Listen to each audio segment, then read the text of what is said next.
conference. Feel free to roll as we go forward. I think everybody started on Zoom. So I think it's not so bad to have a lot of critics, so everybody can take turns. So nobody feel the pressure to have to talk all the time. Um, but again, I think I posted in the chat for the students the long list of critics. In the interest of time, I'm going to introduce you as brief as I can. So say hi when I call your name. And then, of course, the students can go and check each of you. All of you have a remarkable body of work. So as I said, in interest time. So let me speak very briefly about the studio brief. As I said, I want us to be a fun. It's like a celebration more than a review. I want to thank first and foremost the students for doing a remarkable job and soldier through, which has been not an easy time for anybody. And I think they've done a fantastic work. And I want to thank Joy Day, my partner in crime. We've been teaching together this semester. Has been a total blast to teach with her. So we have 10 projects to see. The studio brief is very simple. It's called Wearable Architecture. It's one of the most straightforward studios that we've done in a long time. It's exactly what it is. It's garment that you can wear that can become a habitat or vice versa. It has to do, I guess it's fueled a little bit by the time that we live in and the necessity of mobility and outdoors and protections and many other things, but also with the notion of there is Gordon Keating. Like, again, we were short in critics, so we needed one more. I thought, Joy, it didn't occur to us we couldn't have 11 rooms and assign 1 or 2 critics per student and have a more intimate conversation. Anyway, here we are. But as I said, wearable architecture, it had to do with mobility and temporality. We didn't give them a site. It can be in the city, it can be in nature. We didn't give them a lot of constraint. It's quasi a thesis in the sense that we wanted each of the students to have their take on the issue. And it's a territory that neither me or Joy, we have any expertise. We have curiosity. And it was a laboratory with students. So you will see very 10 different approaches to the problem with different ideas and different logics. It was all remote, online. So some of the tests, I think some of the students would have liked to done with materials and fabric and so on. They were not available to us. So it's all simulated to digital production. So that's a little bit the frame. So let me, as I said, introduce our phenomenal group of jurors for today in alphabetical order. We have Volkan Akanoglu, an old friend of SCI-Arc, architect, also the director of computation design and Nike Innovation, but also he has his practice. Volkan, is great to have you. Next in the list is Joe Day, faculty at SCI-Arc, principal of Dig and Day Design, and ages ago also used to have a Daywear, a closed company. So each of you have some peculiar angle to contribute to this conversation. Natu Fall, who is teaching currently in SCI-Arc, but also makeup artist, filmmaker, influencer, and trailblazer in any form and shape. Marshall Ngao, faculty at SCI-Arc, principal of Servo LA, and also working in the SCI-Arc channel and many other hats in SCI-Arc. Marceline, pleasure to have you. Mira Henry, faculty here. I was lucky to be part of her vertical studio. It was fantastic. In a strange way, I think there are certain common topics that I think that will cross. Mira is teaching at faculty, also taught at Princeton this semester. So Mira, great to have you. John Hawk, Chief Executive Designer of Nike, VP also of Nike.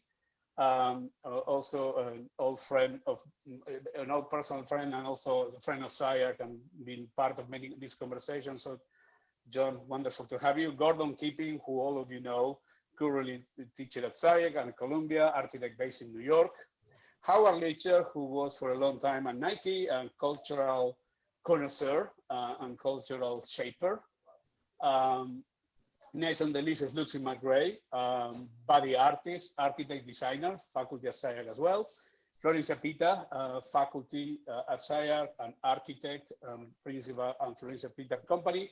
Joe Rosa, who is currently the director of the Freer Museum in Seattle, but before that was the director of Museum Michigan and curator of architecture and design at SFMOMA. Probably one of the persons I know that they move the most and change jobs the most because his curiosity and patience is limited. His patience is limited and his curiosity is deep. And last but not least, Brett Steele, Dean of the School of Architecture and Arts at UCLA, and also a dear friend and has been in many of these reviews. So anyway, without further ado, we're gonna get going. We're gonna be very strict to the students with the 20 minutes, so we don't want to go too long in the time. And as I said to the critics, we're gonna be looking at one project, but feel free to move the conversation from one project to another. There's a lot of commonality. There's a lot of experimentation. It's kind of one of those things that we try to frame what the problem is. We will keep asking questions. So again, it's a pleasure to have all of you here. We are a lot of them. I had to switch in my Zoom from 24 to 49 in the screen to be able to see everybody. But again, let's treat it like as a party and celebration of the fantastic work of the students. So Joy, take it away. Okay, so today we're going to start with Christian. You're up. All righty. Let's see. All right, can everybody see my screen? Yeah, okay. So I think the way we kind of talked about it is we're gonna let this play and then I'll talk after and then we'll do a big face-to-face. So let's try and do that and hopefully you can hear the sound.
So then I'll just let it play. So I really wanted to take the idea of wearable architecture literally. My goal from the very beginning was to produce something that could be fabricated, sewn, and worn using traditional garment making techniques, but misinterpret these traditions to create something architectural. I began by studying the nitty-gritty details of how garments are made and trying to figure out how I could misuse these strategies. I was specifically fascinated by the hazmat as a garment base, and given the current pandemic the world is experiencing, I found it rather suiting, pun intended. Given the COVID crisis, one of the things I miss most is dancing. I also miss fashion shows, as I love the relationship between the vulnerable, exposed nakedness and being completely covered, held, or hidden by something that you're wearing. I sought to find a way to take this somewhat linear way of working and transform it through the misuse of materials and software in order to bring something that was fun, was lively, and also serve as wearable architecture. The colors that you see follow an 80s retro aesthetic, and the tubes attached along the suit serve as structural integrity, storage, and support systems. These tubes are what allow the garment to transform into the habitat system while providing the user with a customizable exterior aesthetic. By taking each seam, detaching the tubes, unzipping each piece of material, they can be deconstructed and reconstructed into essentially anything. Due to the endless possibilities, one idea was to have them readily available, similar to the scooter rental systems in municipal areas. With proper sanitation and sourcing, these habitat hazmats can be used by anybody. These habitat hazmats bring back the joy and the fun of being able to be with friends and family safely, while also being prepared for any situation. Whether you are heading to a fashion show, going camping, or trying to protect yourself while dancing in the desert until the sun comes up.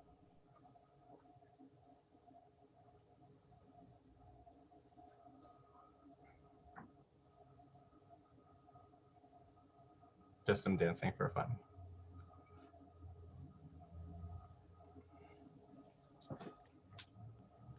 There's some twerking in there. Yeah. I got that too, Lucy. Noted. Very fun. Is there enough material? Where's all the zippers? I want to, what, could that tent have arms hanging down? I should put some in there, yeah. Mira, that's a great comment. I think, Christian, great project. I like the idea of this sort of deconstructible, reconstructible, like protective garment. But I agree with Mira. I think like in how you've rendered the tent that this garment produces, we lose the actual patterns that you created. And I remember your project from midterms, like the fact that you have garment patterns, like is something that was different.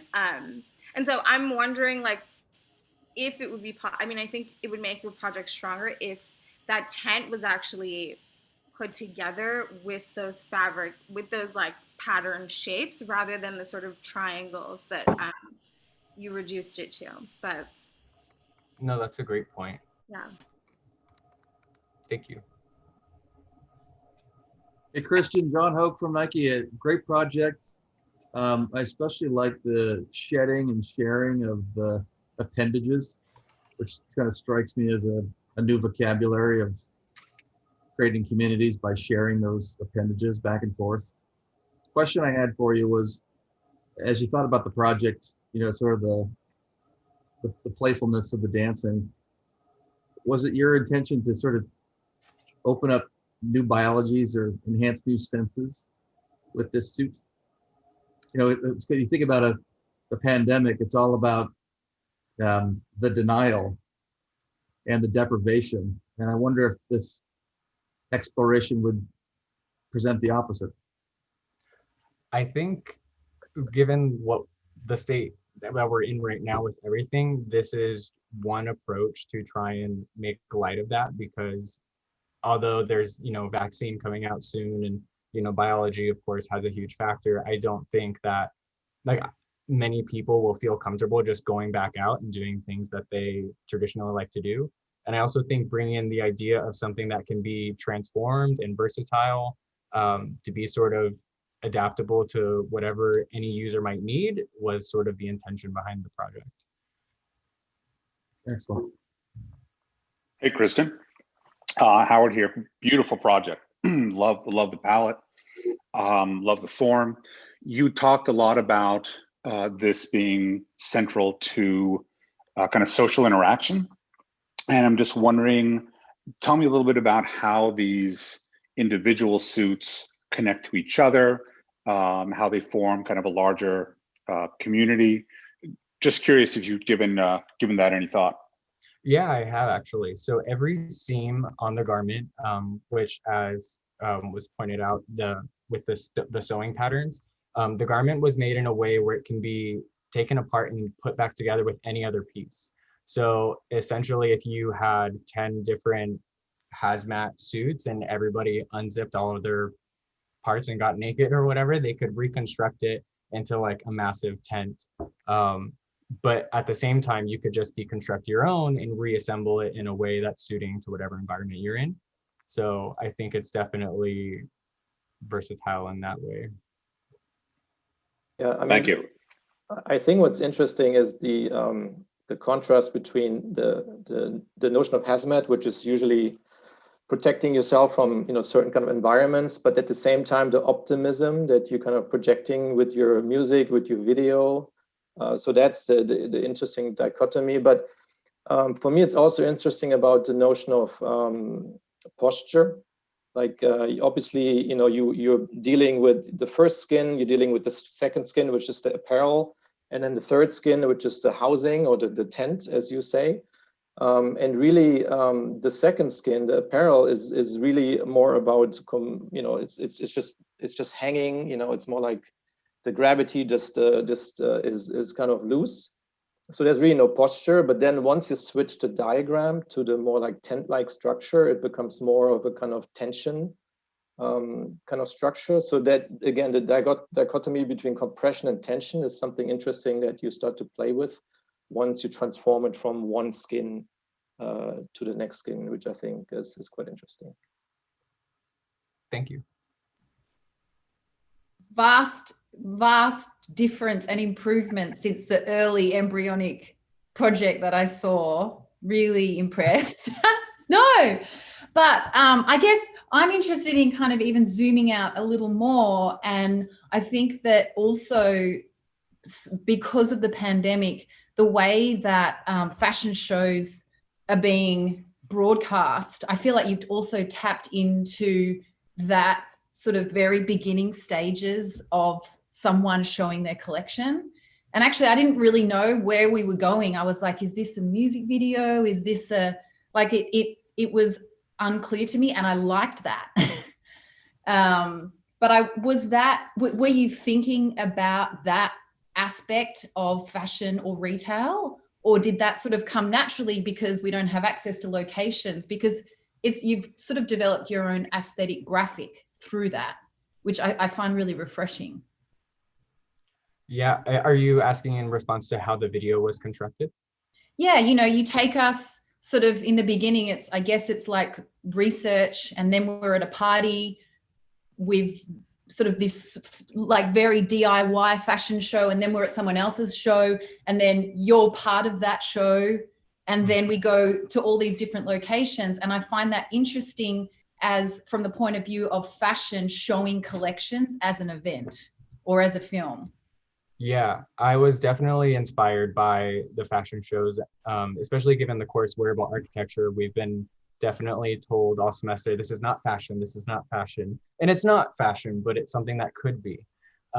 So I think taking from, the idea of what fashion shows have, it's bringing people together. People are vulnerable and naked, and people are also held and hidden by something. And the garment the hazmat, is something that's protecting you and completely covering your body. But on the inside, it's not tight to your skin. They're usually very baggy. So kind of taking that inspiration and taking inspiration of a runway, that was definitely something that I wanted to do, was sort of recreate a fashion show experience and go on this journey to different parts of the desert or different locations around the world with this piece. Yeah, I liked that.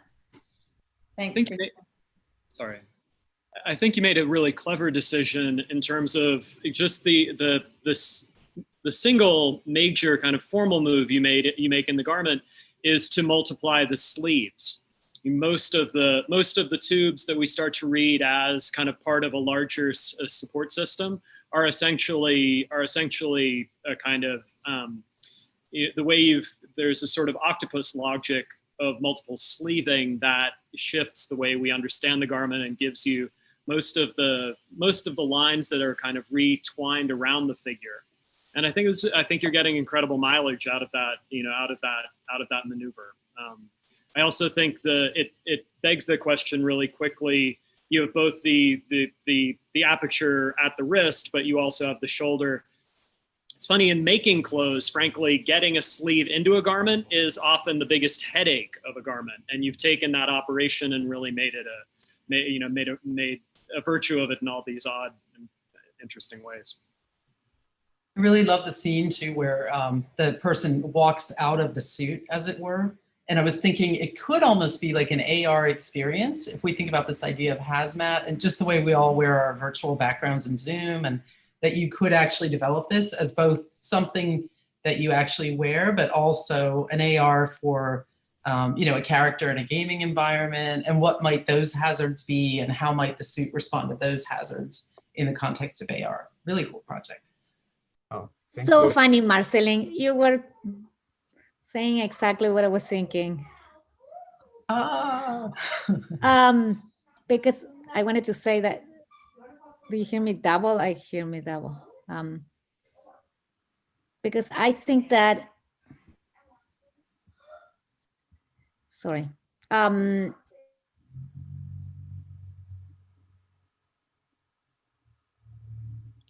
I think you're muted. You're muted. We lost you.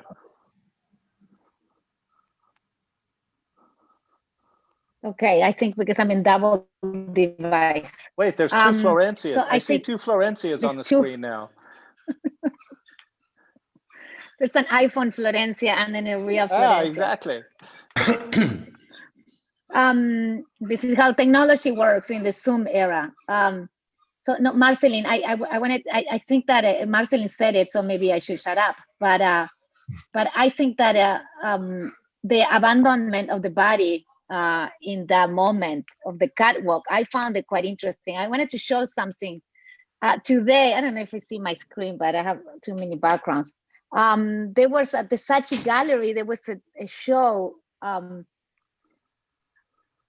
exhibition. The artist is Philip Colbert. So Christian, you should Google him, Philip Colbert. I'll put it at the Google. I mean, I didn't see my screen, but yes, and he did a show opening, sadly, and the curator was on an iPad with legs, following him around.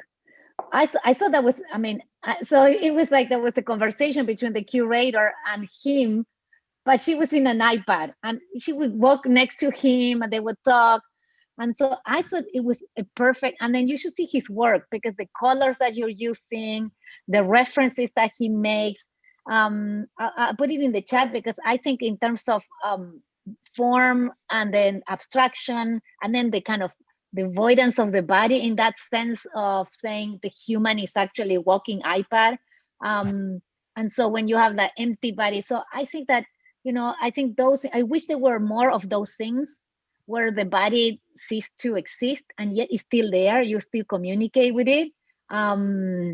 So I wish that you would have taken that a bit farther, but I think that it's, there's things that might stay because you have a curator maybe that is in Russia and then the artist is in London, and you might still have the walking iPad curator in the future. It's not a COVID thing only. So, there might be a new way in which we kind of relate as humans, within today's world.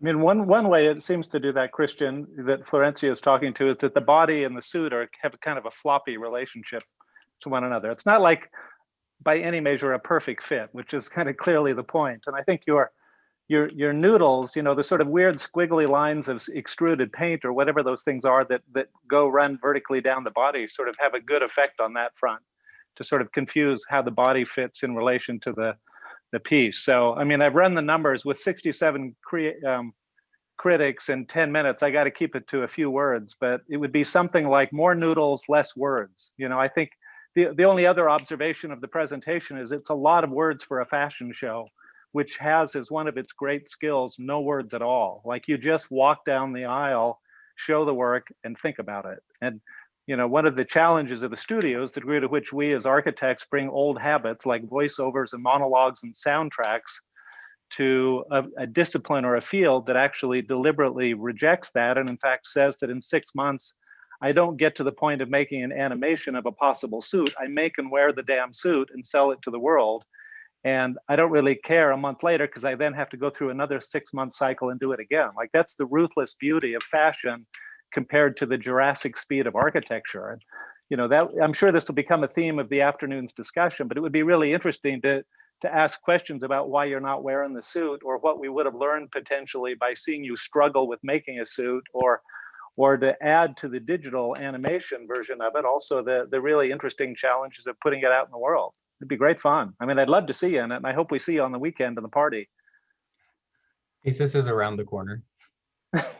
You have time for one more comment?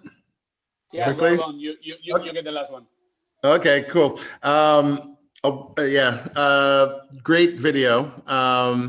And everything you say, resonates with me. It's on point for our times. But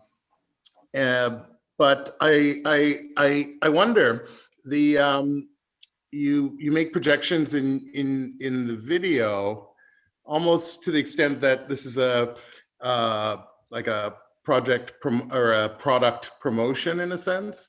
It's like a great ad, but within this forum, and I hate to bring it back to the boring architecture realm and in the academy, but like, why wouldn't you have shown us how it disassembles and reassembles?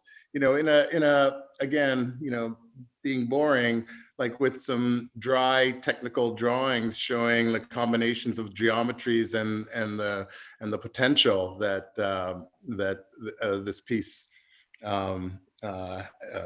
possesses. Yeah, I think that's definitely on the to-do list, and it's something that's really, I think, important in exploring the project further.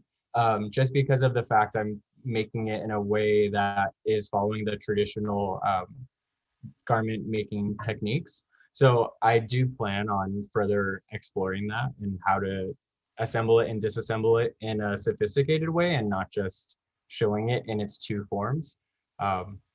I just think that's sort of the next step that I need to take. But it hasn't been forgotten. Thank you for pointing that out. Thank you, Christian. Great job. We're gonna move to the next one. Thank you so much, everybody. I appreciate everything. Thanks, Christian. Up next, we have Victoria. Hello, everyone. My name is Victoria Carvajal.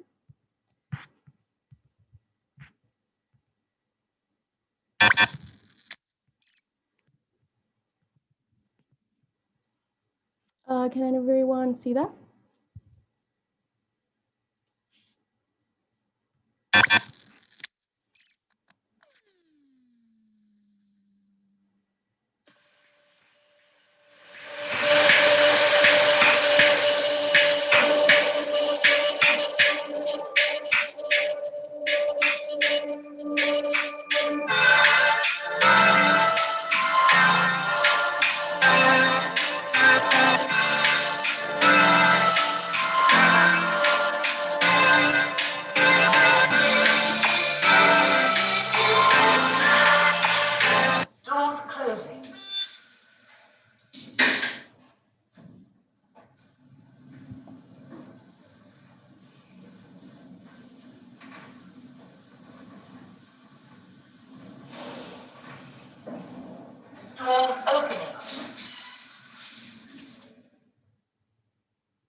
So this project places us in the year 3020 inside the museum exhibition Faux Eden. At first glance, it seems that the vegetation has been brought from an alien planet. The bright colors and the warped scale give an indication that something isn't quite right. In this scene, there is an overlap between nature and technology. If we go over to the garment, we have something that looks very biological, almost organ-like. And as it begins to shift and move, we realize that it is being manipulated by the technology around it. It is no question, technology is changing our relationship with nature, and with this garment, it encompasses both aspects. The robot arm and the drone harvest the natural resources of the environment, such as gases and minerals, to create this piece of clothing that when under changes of temperature, whether it is extreme cold or heat, it can protect the human being by regulating the temperature inside the environment as it expands. Thank you.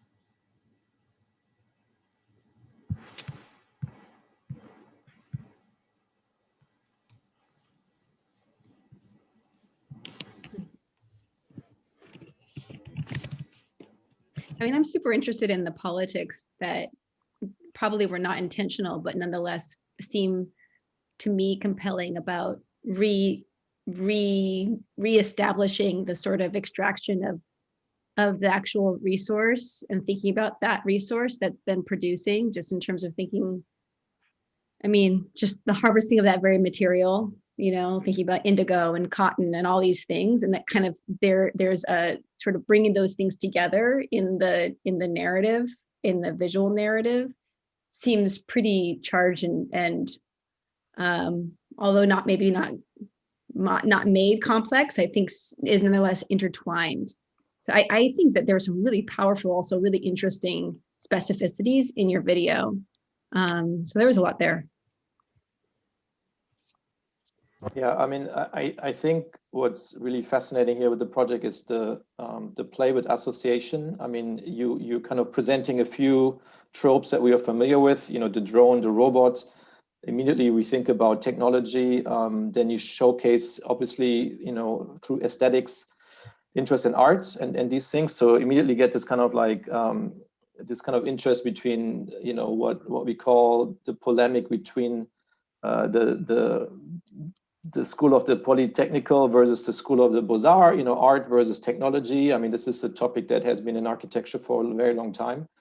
And you kind of see that unfold in your design. And I think that in this case, it's interesting that art really merges with technology, because I feel like, you know, through the kind of gathering of information, the body starts to grow, or this garment starts to grow, and becomes this absorbed big data volume. And again, that unfolds another set of questions. If you talk about big data, you can talk about Mario Carpo's take on big data and how that has to do with the increase of resolution. And I think if we zoom into your design, you can probably see a very kind of very kind of interesting kind of texture on the surface that you're creating. So it opens a whole lot of potential to discuss, and it's probably like we probably need to pick one at some point, but that's the overtake, or the overwhelming take, at least how I see your project.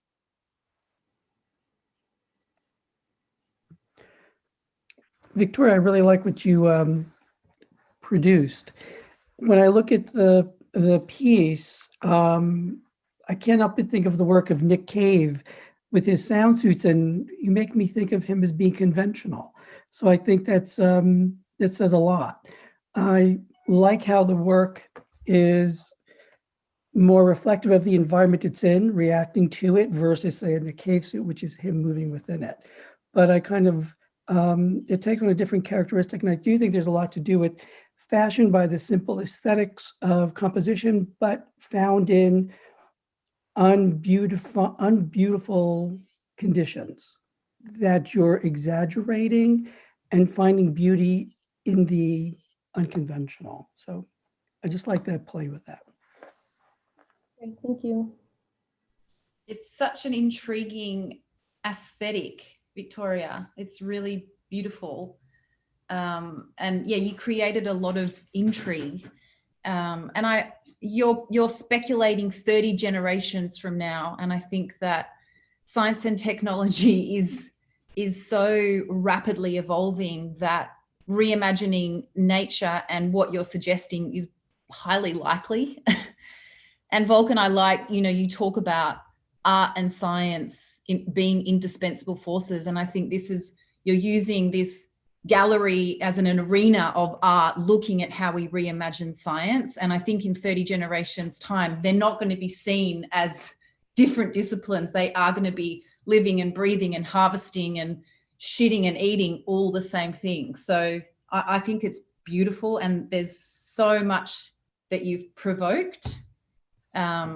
Congratulations. I can't see you, but congratulations. Oh, there you are. Great, thank you.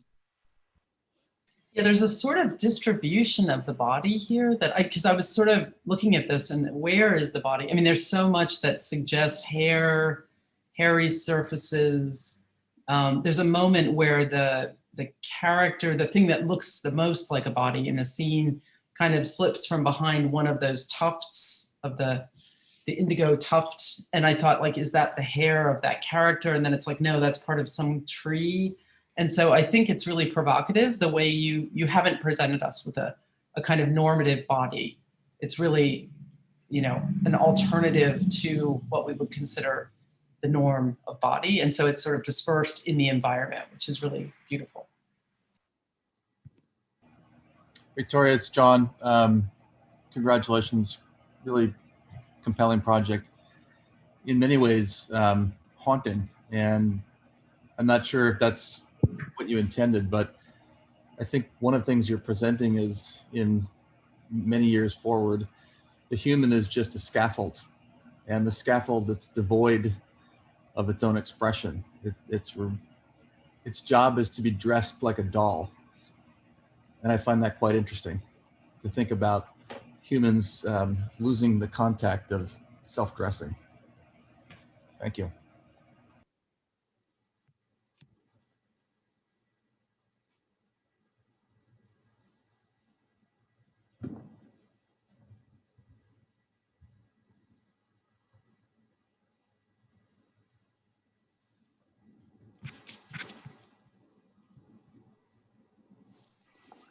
I mean, Victoria, I like that it's behind you there, sort of haunting you even up close. I think the haunting side, I agree with that last point that John was making. I think it has a kind of eerie creepiness that, particularly around the holidays, is really unnerving, I suppose, but nicely fitting for 2020. I reckon it's almost as if it operates like a kind of fairy tale that's speaking about, the relationship between organic and inorganic, or weird organics that are to come in the future. And I think that's just really terrific. And the idea that you're trying to expand an idea of fashion beyond just that body we tend to focus on in that sort of an industry, i.e. the ones that resemble you and I right now, is just really super compelling. The only thing I detected maybe was early on in the visuals, if I saw it correctly, it looks like the robot has yet to wear clothes. It looks like that robot that still is a bit like the ones down at the end of the hall in SCI-Arc, it still deserves a bit more attention, maybe, or deconstruction in whatever sense that you're doing it. And, it feels definitely, for those of us that have spent the last several years around those kind of objects, the idea that we're sort of pulling them into the rest of the world that we're looking to so carefully dress or adorn, or however you want to describe it, I think just really raises the stakes brilliantly. And I think that's a great accomplishment on your part. Thank you. Thank you. It's actually funny you mentioned this creepiness around the holidays, because Hernan, Joy, and I were actually discussing that my project wanted to become Tim Burton's The Nightmare Before Christmas. So I think. Yeah, I mean, Theodore Geisel, Tim Burton, there is an interesting genealogy of creepiness around, and it goes back really to the origins of fairy tales in the 19th century, which really did have a deeply unnerving side to them by design, and that's part of what makes their messages so complex. And I think your work definitely is sitting within that sort of a legacy. Definitely, thank you.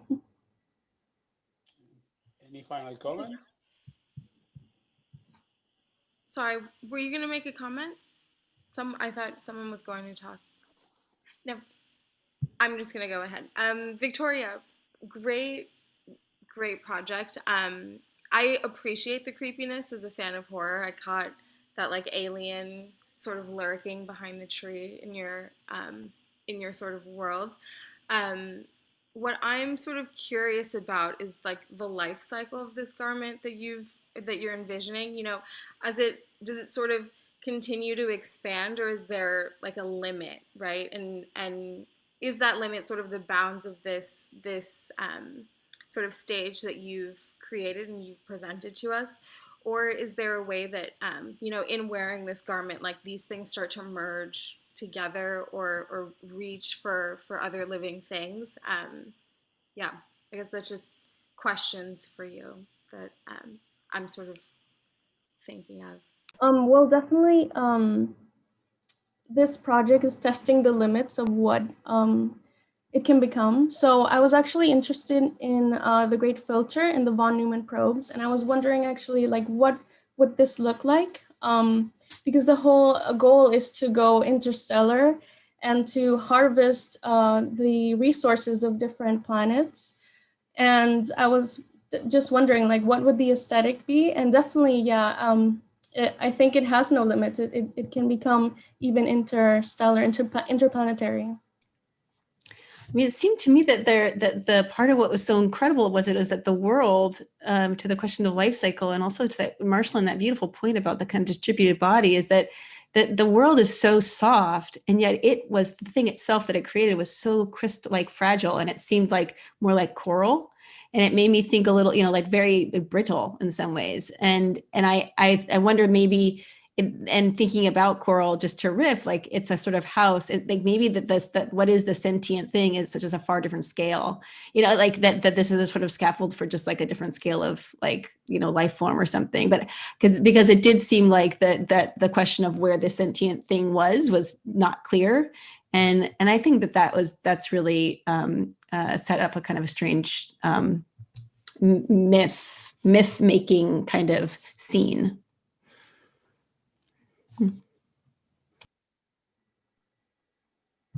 Great. We're gonna move on. Victoria, thank you. Terrific. You pushed through. It came together. Great. Congratulations. Well done. Thank you. Thanks, Victoria. Up next, we have Jenny. Embrace the creepiness. No problem with that, Victoria. Never. All right, Jenny, do you want to share your screen? Yeah, let me share my screen. I will shoot the video first time and then I will explain in the second time.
To think about variable architecture, my start point is floating and exhausting air.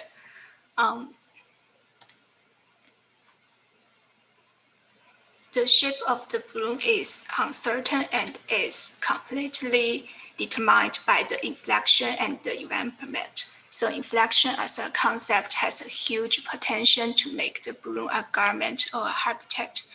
Like the balloon can flow into the water, it can fly into the sky, and it can explode. About exhausting, I think it can form beautiful wrinkle patterns if applied to the garment like the pleated skirt. And this one is a transformation in a community context. It's floating into the sky. And the plants grow up. And when full of plants, it will explode. Once explode, the balloon can become some part of the environment and creating a new world through artificial nature. Because of COVID-19, many public facilities were forced to close, and each person can come to the park by wearing this garment, and this can protect people from outside. The main big broom allows people to climb and roll inside. The broom covers the box of the fire wheels, and the roller coaster is placed in a linear body and launched by air pressure. The broom has a hydroponic system, which explodes with water and spread seeds to make the plants grow up, and the flowers and grasses become the new landscape art in this park. The balloon also can bring a new environment to the city. When the balloon flows into the sky, it can absorb the water vapor in fog, which also can alleviate urban smog. While absorbing enough water, the balloon will explode and spread the seed to the city, and the urban environment will grow up. And I hope my variable architecture can active abandoned park and polluted city. It will create a new opportunity for people to transfer their world for enjoyment. That's all my statement. I will stop share screen. I thought this was incredibly poetic, really, really beautiful concept. I think what was most striking to me is the the abandoned amusement park, and just the ability for these this armature, this surround, to bring a new sense of beauty, since the world has gone to seed, and the world is not able to create its own beauty anymore, theoretically, that this allows it to do that. So really, really well done. Really beautiful idea. Thank you. Thank you.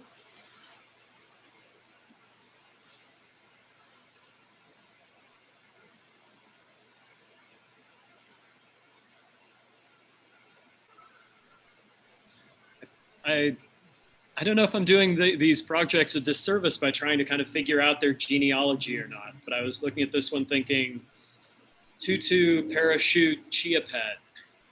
How do these three things find one another, and what do they bring to the world in series? But I think the whole scalar, I actually really love the first few seconds of your film in which there is a real kind of dialogue between the figure and your evolving creation.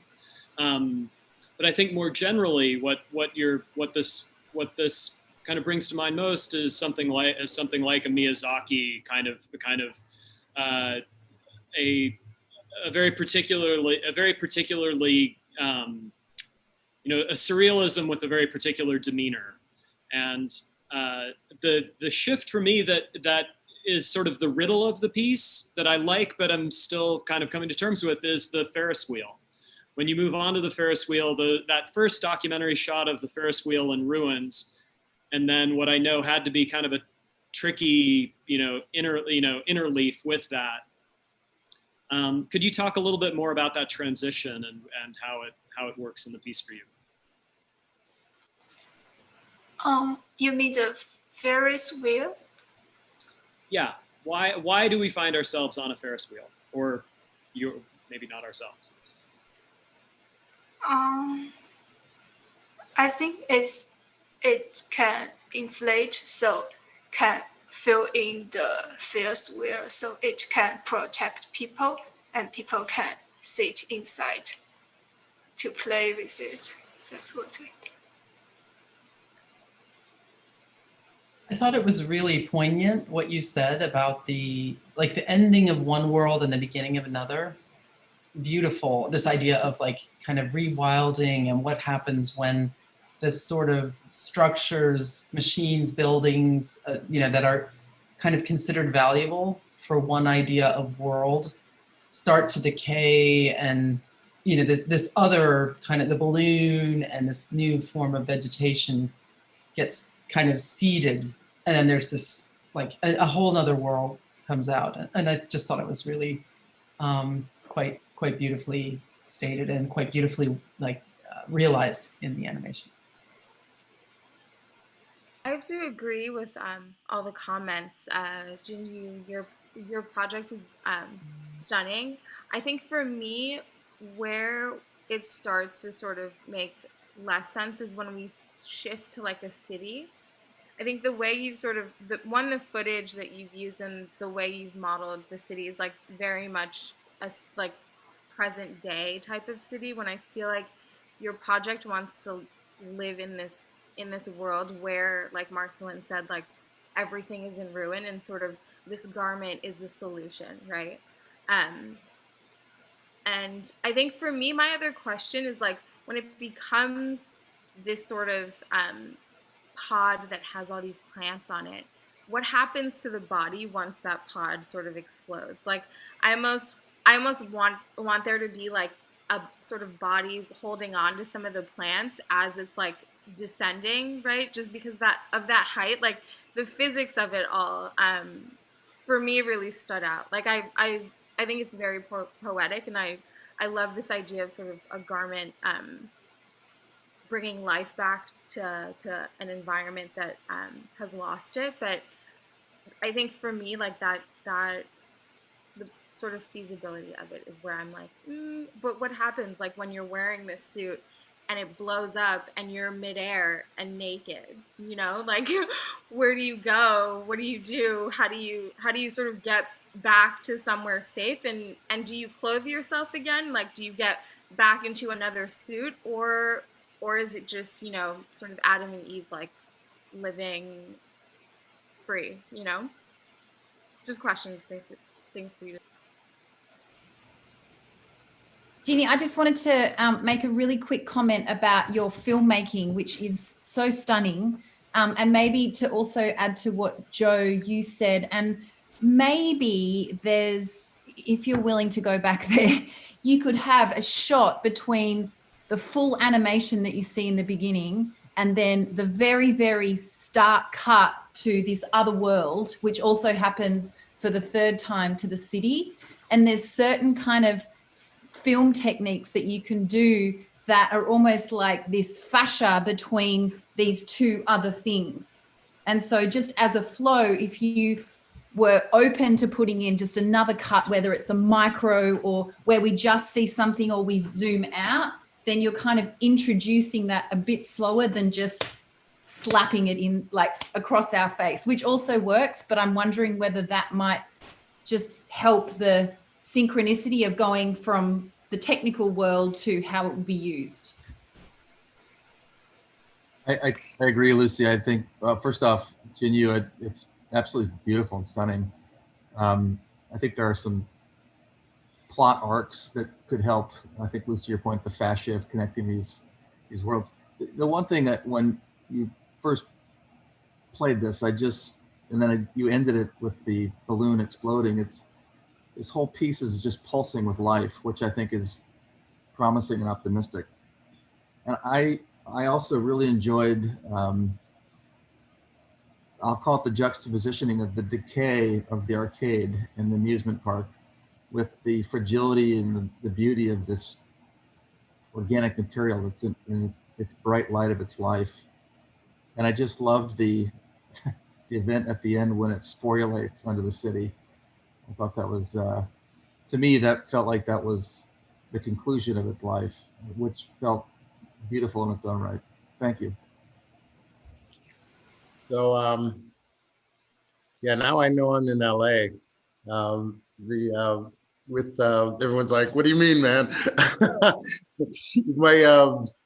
My students, I try to stress storytelling, and you know, every project, in particular in presentation, is about telling the story, like, you know, essentially in a vulgar way, you know, selling your concept. But here, I mean, the movie making, Jinyu, is beautiful. I mean, I'm like, you know, I can only imagine that could take a semester, you know, creating that montage, particularly with the Ferris wheel. But you know, I guess the architect in me wants to know, you know, what is the pattern? How does this thing go together? What is its materiality? And I, you know, I'm not gonna be a broken record. Don't worry here now. but I guess it's not about that, right? It's about envisioning another world or another time or a thing that functions within this vision of this other world, I guess. Is that what you think it's about, Jinyu? Maybe. Maybe. Yeah, I mean, to a degree, we have to suspend disbelief, of course. But that's the beauty of this, because we can then focus on certain areas that we're interested in. For me, this is really, it's really like a runway show where you see the most interesting work of the designer on stage. And then at some point you go in and can pick and choose the ones that you like for your collection. That's at least how I'm reading this, because there are moments in the video that I really appreciate and I think are fantastic. And then there's moments where you play with scale, where, you know, it's a little bit difficult for me to follow the narration. But if you just look at the first few seconds of your video, where you have this garment and it starts to kind of grow on the body, I mean, that's, for me, it's absolutely you know, stunning to kind of watch, because there's many things that are happening. There's a story of growth, there's a story of transformation. And even when it gets to the point where this thing gets a little bigger and has these kind of legs coming down, I mean, that's a level of like small installation, furniture. So at that scale, I still follow the project. When it gets a little larger and when ecology comes into play with nature and these things, you know, that's not necessarily what I would focus on. But I think because you have that array of opportunities, that's what makes it interesting. And I think everyone can read their own story into the display that you set up. So thanks for giving us that opportunity. I mean, one of the themes that really comes along strongly in you is the idea of a kind of life cycle of this garment, or however we want to refer to it at its different stages. And, you know, I agree with Vulcan's point that it's the sort of transformation that thing goes through over the course of that life that's so spectacular and, I guess, unfamiliar to most of us that would think about an idea of fashion, let alone a human body. I mean, there are plenty of insects and other living things that go through dramatic transformations and changes at different stages of their life. Yours is sort of in that world, and it's this kind of beautiful, synthetic, organic kind of entity. And as you get to the end of the movie, the only thing that I'm slightly disappointed by is the idea that this thing would explode over New York or wherever it is, and everything would just grow instantly at the point of landing. And, you know, what I was kind of imagining was, you know, if you get to the point of animating, you know, the sequel to the movie, which is always when things get interesting in a trilogy, what you could imagine are the seeds or the spores or whatever they are sort of blowing through the streets and across the city and inside and outside, and really challenging the sort of exterior form of that city that you're above. And I think that's one of the really unexpected, beautiful parts of it, that it's a sort of looping, endless cycle of living and dying, and in that way breaking down all of the sort of boundaries that we would have in a sort of orthogonal, modern, ordinary kind of city. It's really beautiful in that way. And I mean, in that vein, I think that to me, the kind of secret sauce in this project is the breath. It's like airflow and breath. And I think that could have been thought about even more strategically in terms of producing any number of like, you know, second versions, third versions, whatever. It's like the way in which, you know, I'm imagining like, you know, do you hook up to like something that breathes, or do you, where is this air coming from? Like the breath of the body, the breath of this thing, the breath of buildings pushing through, the wind through the city. Like to me, that is the sort of other kind of the kind of background pressure that seems like it would be really, could be another kind of way of threading a narrative. And maybe if it weren't, let's say, the fairgrounds, let's say, like how it could maybe be thought of kind of in terms of, I don't know, creating another thread for story.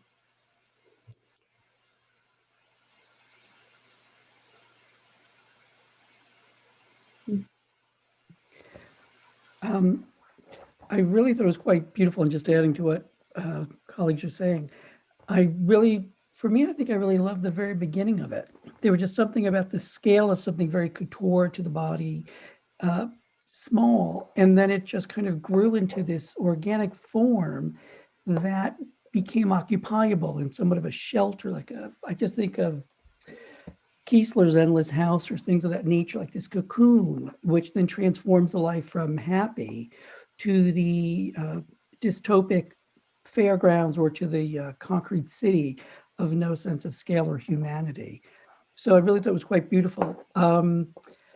I just wonder, as you get into the city and it kind of becomes this other aspect of kind of repopulating urban with growth and things of that nature, what happens to the person who was part of that?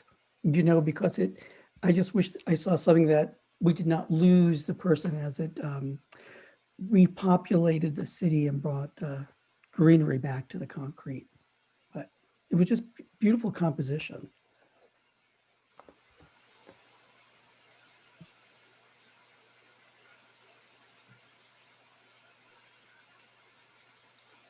Okay. Terrific project, Yihan. Thank you. You worked the whole semester. It was always a pleasure to see you involved.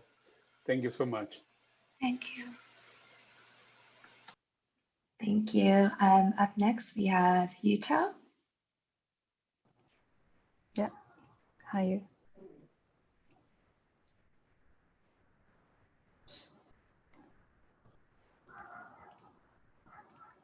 Hopefully you can hear the sound.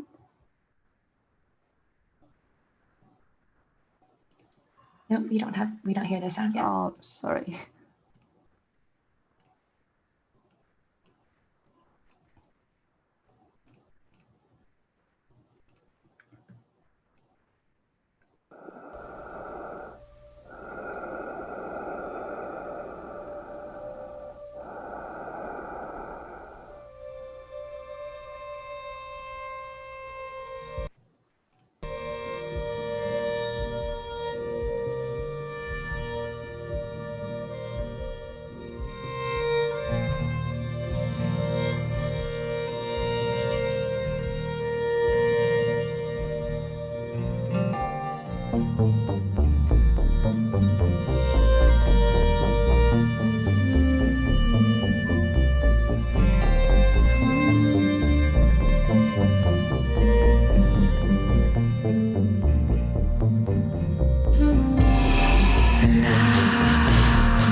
So I'm going to play it without sound. So can everyone hear me? Okay. So actually my project was established from the question like how do human beings breathe in an extreme environment without machines? And so I started with the idea of the mask. So the mask is a kind of symbiotic fungi acting as breathing enhancement equipment, direct growth on the human's body, filtering poison in the air, as well as absorbing carbon dioxide created by the human body, then producing oxygens. It's kind of like elastic surgery. You make your eyes act better. And the mask is a pre-programming code inside your DNA. It allows a new kind of symbiotic relationship between man and Mother Nature. The mask can also provide protection of the eyes from direct sunlight. So the infrared sensors all over the body can sense the possible threatened surrounding in a more precise way. Our heroine was born in nowhere, trying to figure out where did she come from. So that's why the journey begins. And then she finds a huge space underground. The fungi now act as a body enhancement equipment, protect her from any possible injury caused by falling. And the suit covering all the body itself is kind of an exocartilage that protects the body. The armor consists of several triangles, is acting as a hyperdrive of health. Augmentation allows the human active even without eating for several days. The vein-like geometries, which I call the artificial veins, is kind of sewing the armor together, and it works with the infrared sensor to help constant your body temperature and also kind of like get out of the unneeded rubbish out of your body. And at about the end, the peeling off is kind of like when you're in a really kind of safe and good environment, you don't need to wear that thing. And as in this film, there's only she herself and she growing nowhere. So she just kind of like feeling like here is like a safe place. So she just kind of peeling off the armor. And about the ending, the garment now is as incubators provide nutrition to allow embryonic development. The generic body enhancement starts from the embryonic period now. The time all the exposed organic machines have been internalized by the baby's body, as well as the breath enhancement start growing. He or she, the human, was born. The birth death at the end is now the beginning of the next life cycle. Yeah, that's about what I want to say for this one.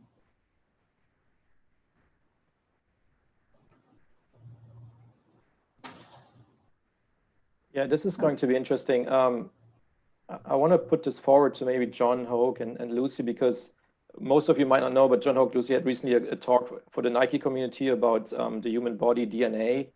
And I feel like this is exactly in the realm of the discussions you guys had. So I would love to hear your thoughts on this one. John, do you want to go first? Oh, go ahead, Lucy. I didn't want to be rude, but Yuto, before you even started talking, I just wanted to like swear and say how moved I was. It's like you've just created so many different feelings, and you know, you talk about belonging and safety and the kind of universal endeavor of us asking, who are we? So I almost didn't even mind not knowing what it was about, because I could put so much meaning on it through what you'd made, which for me is, it's such a powerful project when you kind of don't need to talk about it. So that it was what I wanted to say. First of all, Vulcan, thank you for saying that. I mean, I'm particularly interested in the future of reproduction, and that science and technology without the education of being designers are designing. And so that is why, for me, it's particularly important that science, art, technology, architecture, design are in this Petri dish together, because we are getting closer to the point where we can actually design biological organisms. And so it's actually the first time that I've seen a baby in an architectural project, and maybe I haven't seen enough, but I'm really happy to see that because I think it's an important talking point.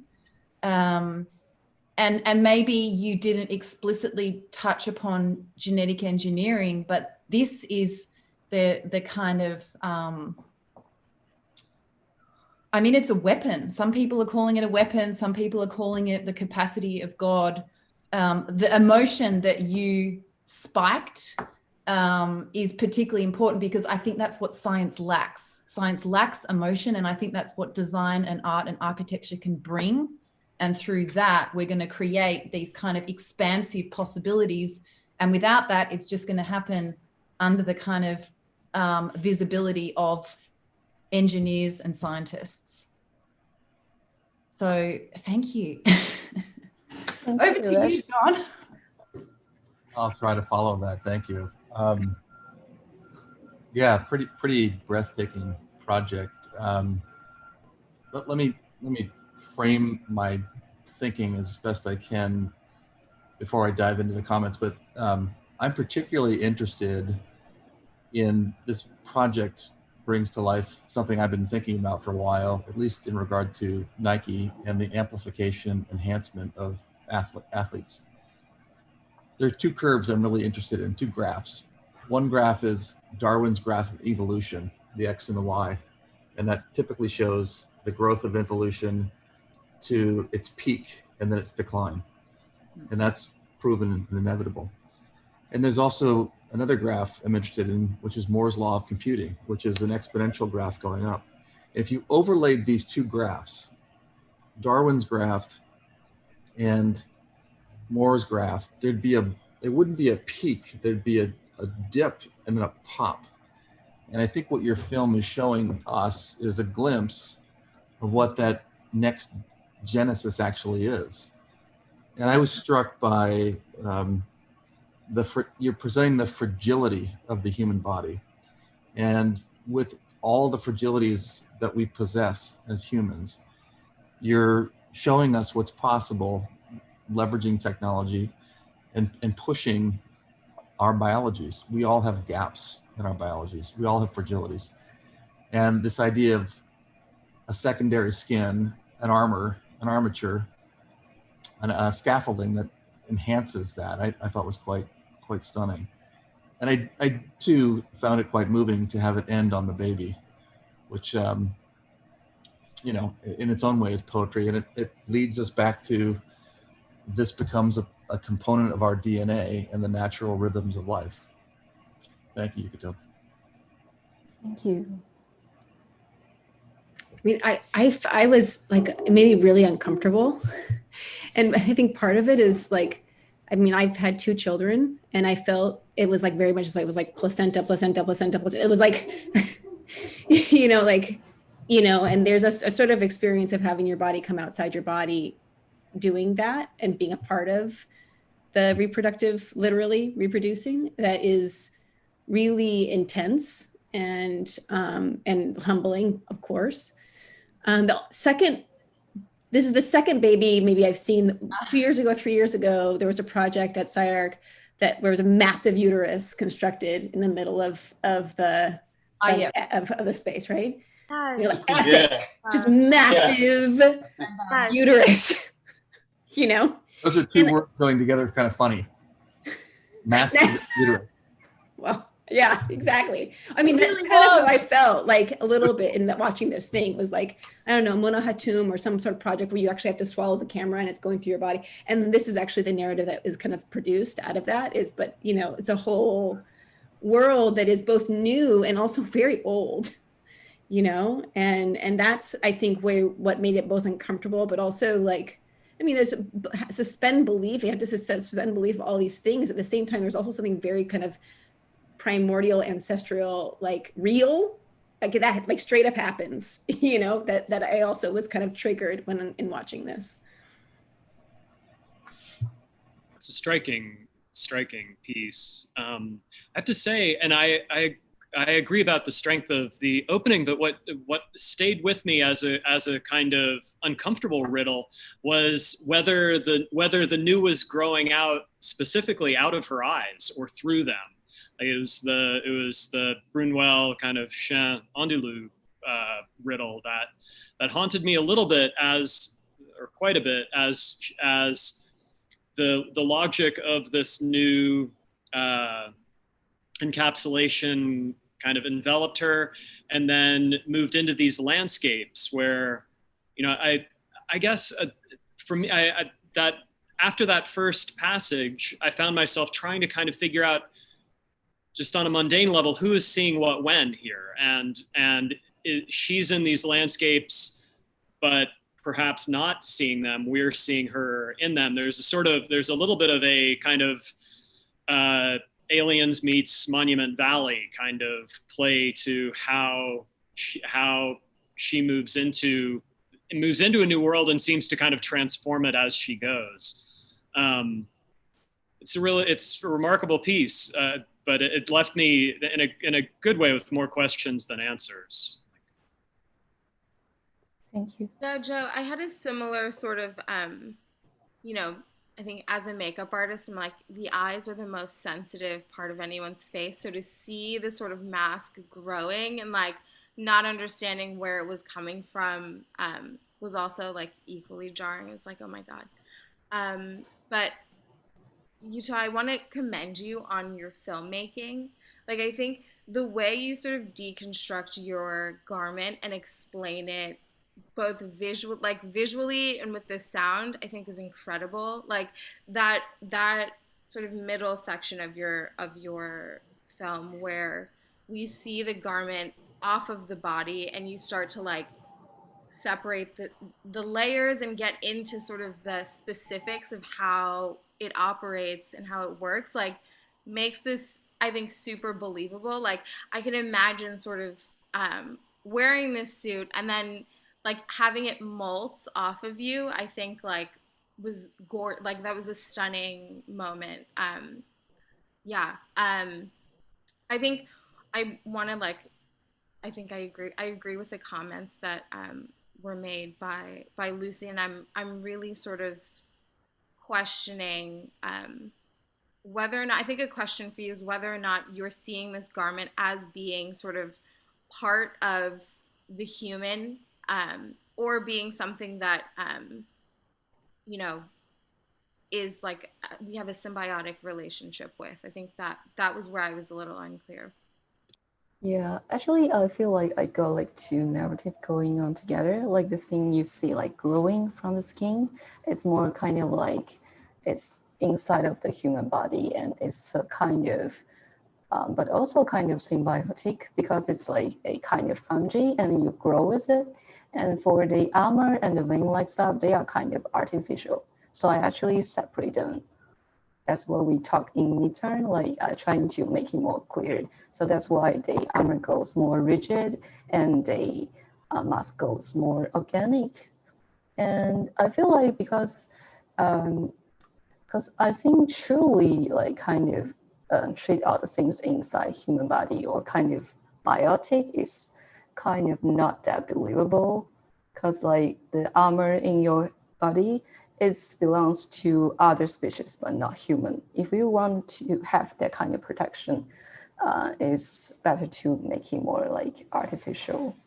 Yeah, but the fungi thing, I feel it's more believable from my own understanding. Right. So the discussion about the armor is really an interesting topic, because historically, if you go back to armor making, obviously you had to produce a piece that is strong enough to withhold anyone coming at you on a war field. At the same time, it has to be flexible enough to kind of move around and actually fight, right? So the armor cannot 100% fit your body. At the same time, it needs to be appropriated to the body. So what happens there is this kind of gap between the surfaces of the skin and the surface of the armor.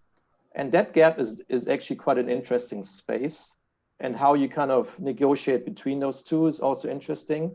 And just looking at the geometries that you just described, the tessellation of the body, but also the different kind of more organic structures that are coming out. That for me is really the interesting part here, where you start to renegotiate those things and still realize that the gap is getting smaller and smaller, but until we have maybe further kind of innovations with material and so on, it might be still this gap that's existing between these two entities. Yeah, thank you. I think the thing it looks like that because actually from my standing, like those soft organic stuff and the human-made artificial armor, they are working together to protect the people. So the armor no longer need to be that kind of strong because it's more kind of like a secondary protection. You got like the jello things in front of you, like it can be first. Yeah.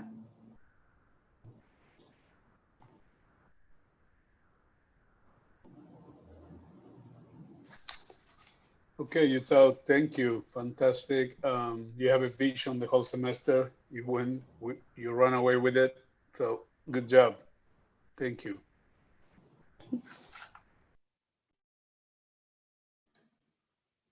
All right, Zach, you're up next.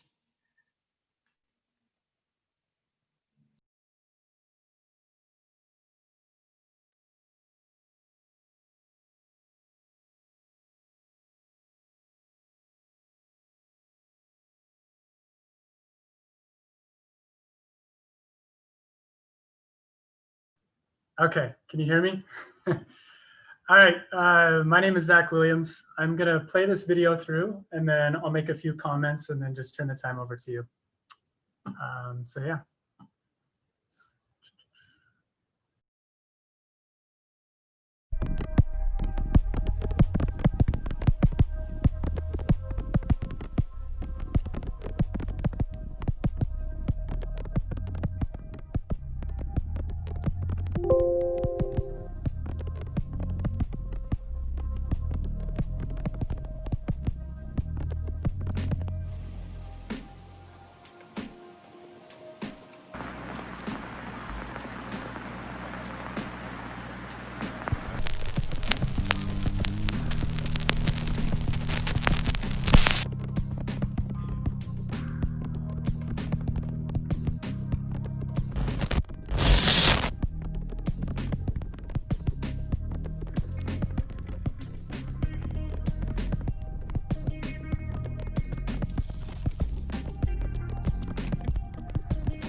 When taking liquiweaves, don't drive or operate heavy machinery.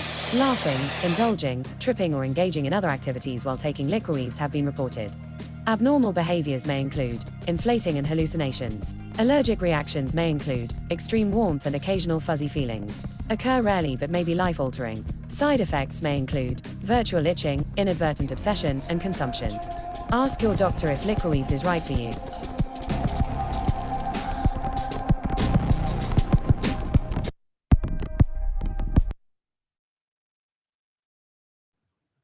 Let me just mute the volume. I'll let it loop through. Okay, so just to start off, this project was born through combined influence of the work of fashion designer Craig Green as well as Nike, specifically looking at the Nike Fly Network and how these precedents influence my direction. The basis of my methodology was discovering alternative ways of working and inventing new techniques through both simulation and animation. This influenced the material quality and adaptability of the product. I focus on taking various materials, ordinary everyday objects such as pills, capsules, and shrink wrapping. Assets that one wouldn't necessarily think of having in a garment, let alone having them interact with another, was the driver of the aesthetic of the project. In response to the studio brief, the problem of the garment in the habitat, the solution I propose is LiquiWeaves, combining several parts and systems at the scale of the body and creating a scalar shift through inflation to the habitat, while allowing these systems to adapt through the transformation, but staying in sync with one another. And with that, I'll just turn the time over to you.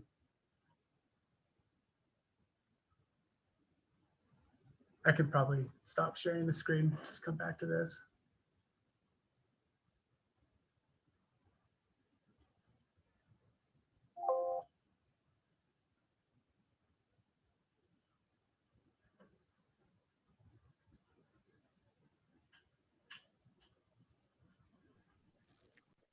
So Zach, you take a pill and then have you taken inspiration from pills, or it's actually something that you eat and then the process happens? It's more just inspiration from pills and capsules, not necessarily digesting anything. It's mainly just looking at kind of the aesthetic of that. Looking at more so like inflatables, injecting those with something that, you know, like would appear to be a capsule. So just kind of having like a multitude of ways to represent the garment, and kind of this, you know, the overall idea of like the adaptability. There's kind of many different ways to look at it. I mean, I'm quite partial to compression and shrink wrapping. So I really appreciate that. I think, you know, I've followed your work for some time, and I love the way that you create like this stuff through digital. I did find the voiceover at the end kind of sudden, and maybe it was something that happened right at the end, or like as a, you know, I think in this studio, you all wear so many different hats. You're designers, art directors, editors, sound designers, like you do the whole bit. And I felt like that for me was perhaps something that disrupted what I was seeing. Was that something that you put afterwards, or the VO? No, I mean, it was, I mean, I can see where you're coming from. It wasn't like, I didn't necessarily get to that until, you know, kind of wrapping up the project, and it was, you know, kind of creating the advertisement, the kind of pharmaceutical parody, if you will.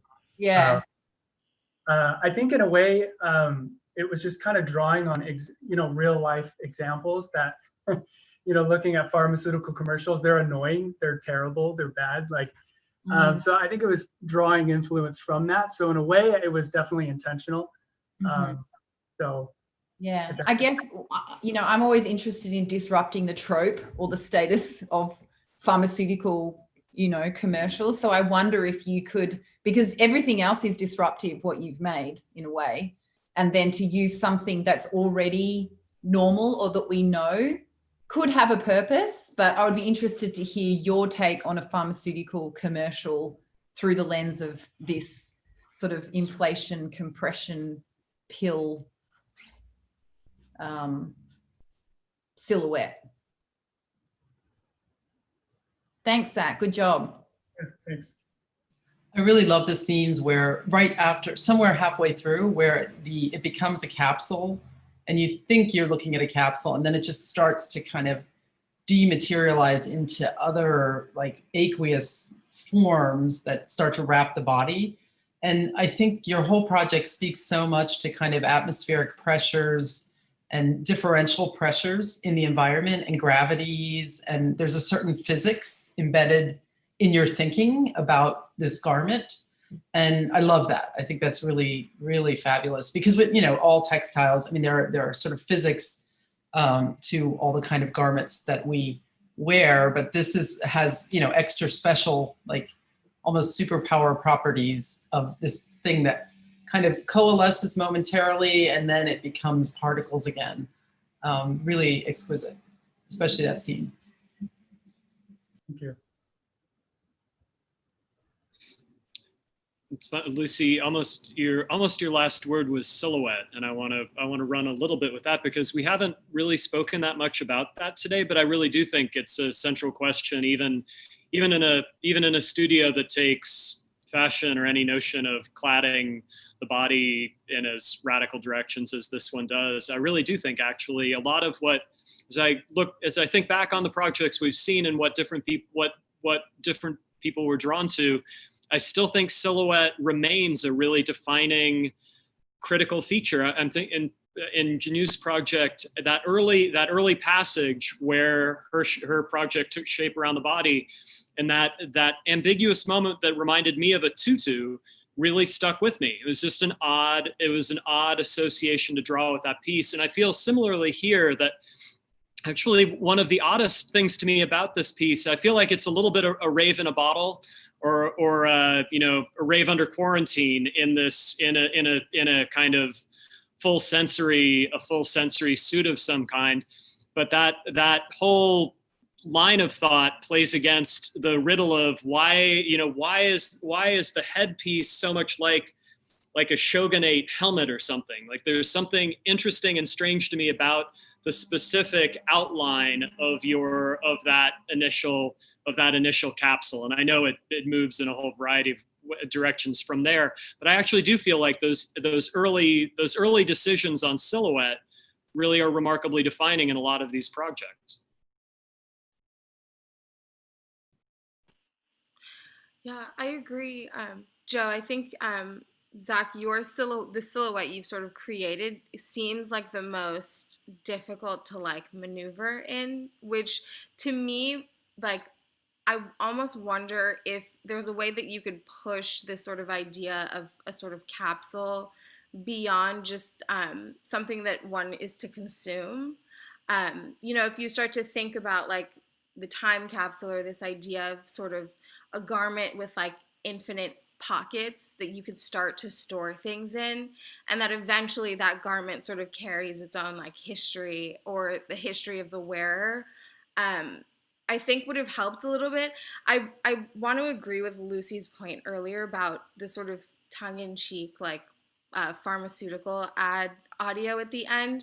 I think that sort of I understand it, and it was funny, but I think it takes away from the strength of your project, where like, you know, this idea that you're sort of wearing a garment that has these like containers for things, like it almost feels like it wants to be like a survival suit. Like I could fill a couple of these with like water and go out to the desert somewhere and be able to be okay because of this garment that I'm wearing. You know, I feel like you could have tapped into that idea a little bit more and taken it much further.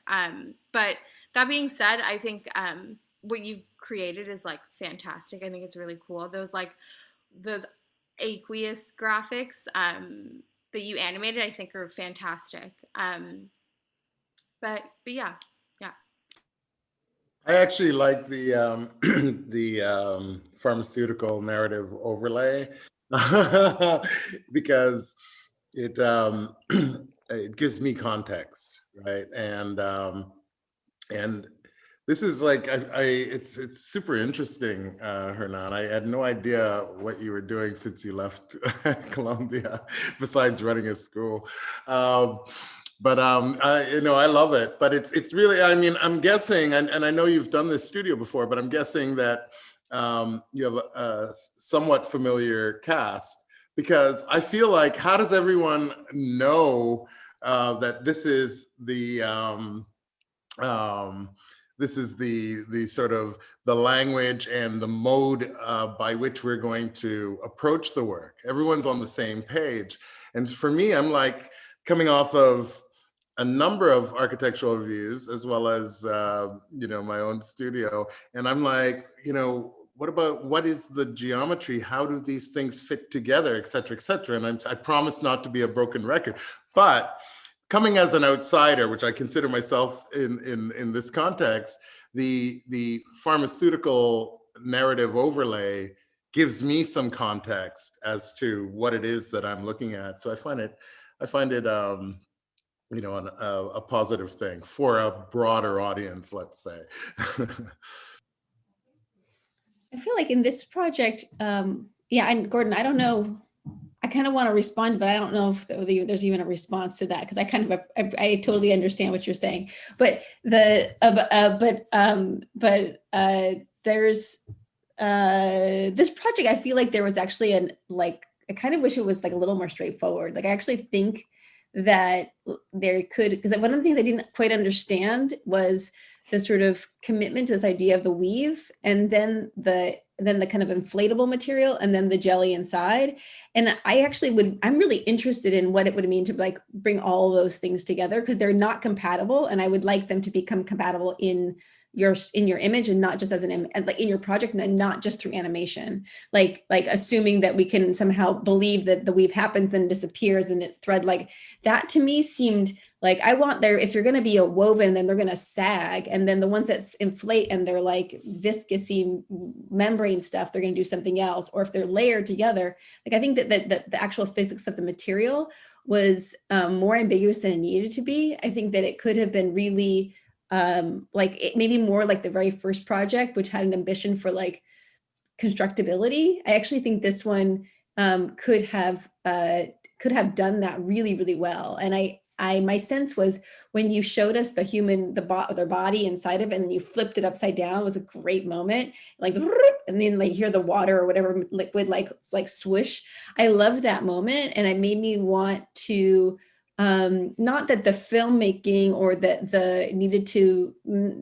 it doesn't, nothing about anything normative, but that somehow there was a commitment to how these materials worked. And I think that kind of began to sort of get kind of diluted throughout, as I saw it in all these different configurations, and kind of appearing and disappearing.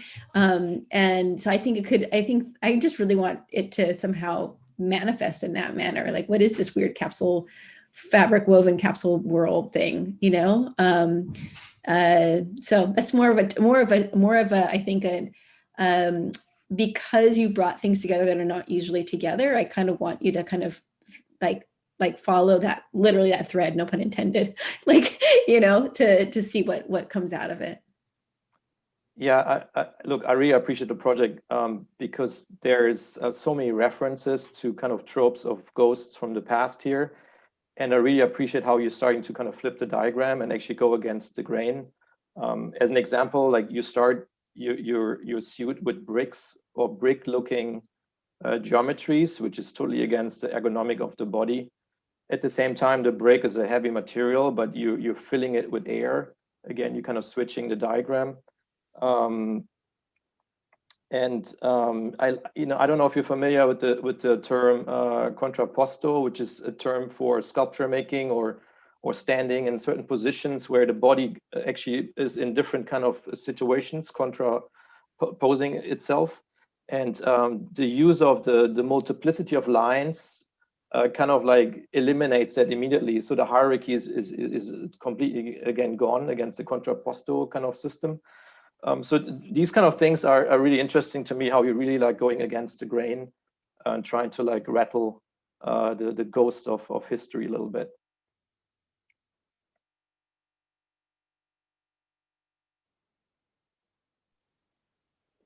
Zach, I thought that was really, really fascinating. I was curious about, because Mira, I agree, there are a lot of notes within that, within this project. And Zach, I just wanted to hear you talk a little bit more about kind of the connection between the Flyknit and this idea of shrink wrapping. Is it an aesthetic? Is it functional? Is it from a fabrication standpoint? Sure. So I guess I look at it in like multiple different stages. like looking at the garment, mainly it was, I guess, kind of diving into these 3 different systems I'm looking at: the fly weave, the injecting of these liquids, and the shrink wrap. As you can see in the garment, it's mainly just seeing the weaving and the liquids juxtaposing one another, and they become this almost kind of hybrid, this mutant. That's why they have the frayed edges. That's why it's not necessarily defined. And then once you move into the garment, it's to say that, you know, the shrink wrapping is basically concealed within the garment. So moving to the habitat, it almost deploys, and then you have many different ways of shrinking your kind of like habitat. So if you want to have it, I guess, blown up in certain areas and you want to be able to inhabit that, or if you want it completely suctioned to the actual kind of pavilion-like structure. And then having like the weaving in a way, was thinking of it as more of like the tectonics of holding these kind of pill-like shapes together. So does that help answer some of your questions? Yeah, it does. Thank you. Great job. Okay, thank you.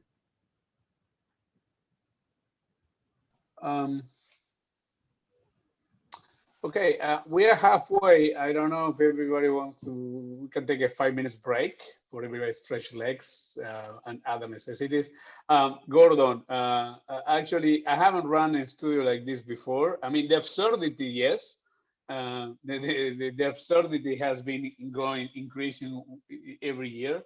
But in relation to wearable architecture, suit, and all that, not really. That's kind of a new trend. And to be honest, we were in the same without net, the student, Joy, and I all together. And I have to say, I think this is the way to keep going for us in terms of teaching, is to do things that we have no clue how to do it. So it's kind of, I think many of the people in the review in one way or another have been exposed to the absurdity and nonsense of it. But I think it's great to have your input and to have different inputs about this. I think that's the whole point. I think I'll keep it to a minimum. I'll keep it to a minimum. No. I honestly, to me, I mean, there are people here who come from completely different angles about it. And to me, that's the whole point. To me, it's about to explore model of hybridization of new species, how we can think about it as designers. That's all. So is 4:48, why we don't reconvene, let's say 5:55, 7 minutes, something like that. And we're doing good time, so I want to make sure that we finish on time and we don't cripple too much in everybody's evening. So I'm gonna leave it open. We're gonna leave it open.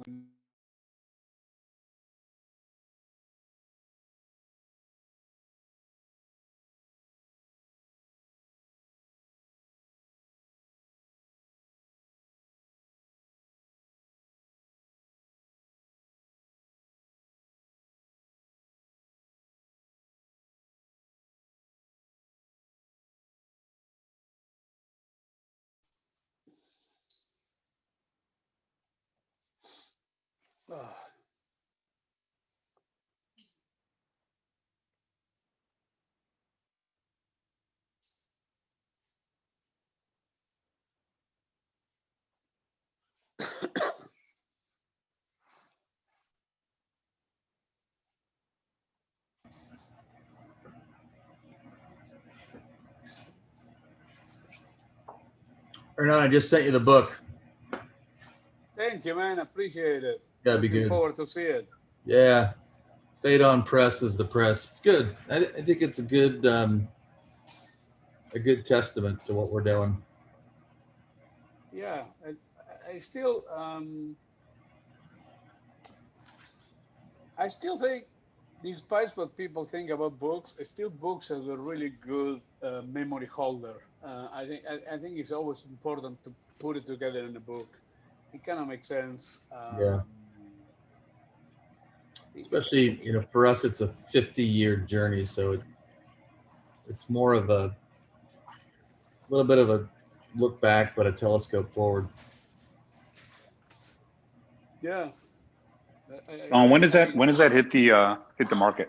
It's out now. I'll send you a copy. I think it's sold out already. We didn't make many. Well, Fade and Press didn't make many. I mean, several thousand copies. Right. How big it is? Press run, I think, is 10,000 copies. How many pages? 300. It's interesting about the way that publishing houses go these days, because the production on book has become much more simple. So they don't do big batches anymore. They'd rather to do it sold out, keep it sold out for half a year, and then reprint it. Yeah. It's kind of the new approach. Yeah. Honestly, I think it's smart. Yeah. Yeah, they don't want to hold the inventory, and they want to building a media buzz around it now. Yeah. Or after the fact almost, which is interesting. Reminds me of a shoe drop.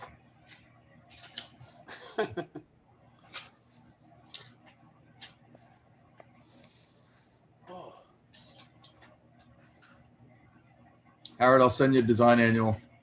I'll be right back. Oh, I already have a couple coming this way, but thanks. Okay, good. Sounds like it turned out good. Yeah, beautiful. I think it's our best yet, actually. That's great.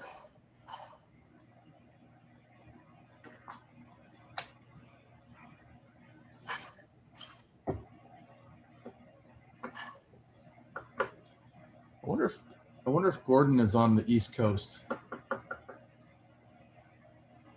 Yeah, I don't know.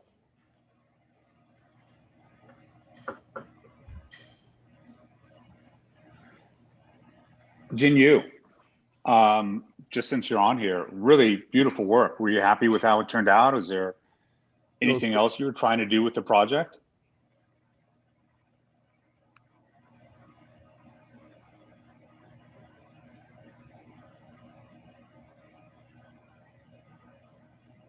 I think you're still on mute. Okay.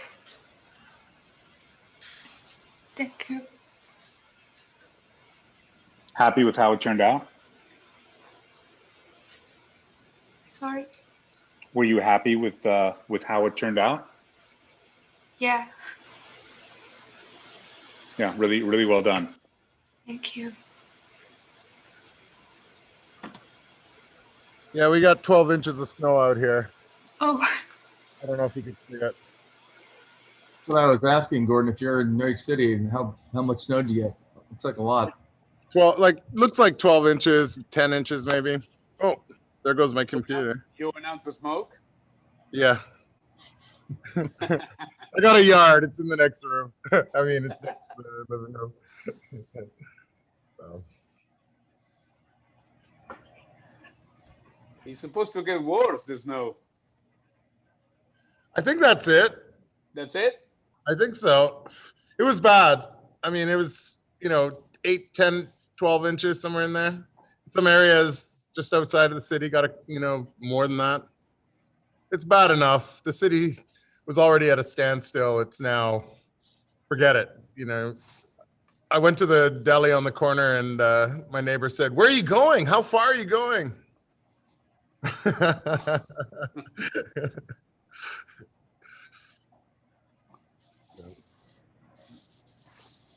Yeah, I mean, one wonders what else can happen in 2020, right?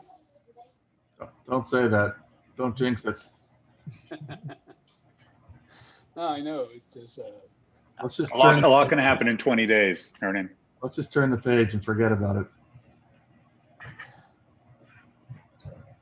I never understood that much the idea one year is over, the next one come, and the expectation we create. It's the first time in my life that I'm getting into it. Like I really want the year to be over. I mean, not that January 1st is going to be any different than December 31st, but somehow I'm hanging to that. January 20th. Yeah, that's the true new era.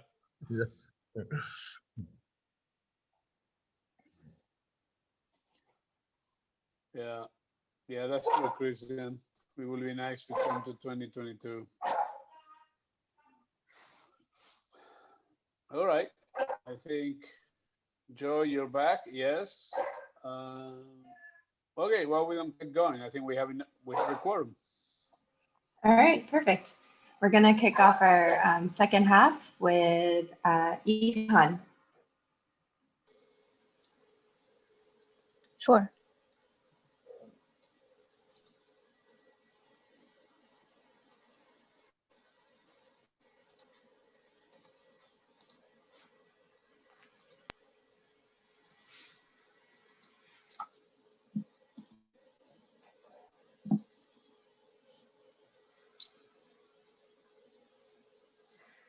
Hello, everyone. I'm Yihan.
Okay, let me briefly introduce this proposal a bit.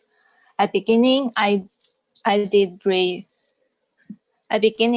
researches on several fashion brands and marine creatures and acquired their form and appearance. And I found a lot of creatures have their courtship behaviors, such as glowing or color changes on their skins, just to express their emotion directly. However, human doesn't have this ability. That's why humans become more and more isolated. So I want to develop a design proposal to help people convey their emotion and feelings instead of repress them. This proposal aims to create a longer story after some accidentally face-to-face encounters among people. It combines a dating app with clothes. Once users wear them, the clothes will detect their emotional changes when they met with each other and transfer signal to the app system. The system will trigger clothes change their appearance to reflect different emotions. It will also direct the clothes when to combine and deform as a habitat if it discovers users' requirement of private spaces. The clothes will help communicate their emotions in more impressive ways, whereas the habitat will create a romantic atmosphere for the dating process.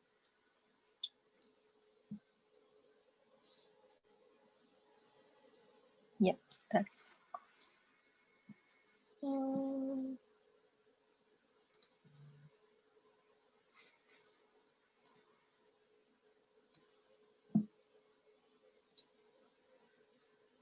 Yeah, that's all I gonna share.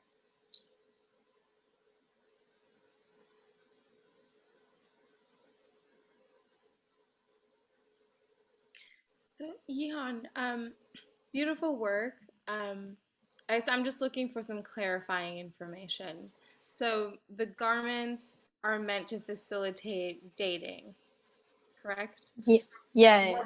What is that sort of environment like on the inside of the sort of honeymoon pod when both garments merge?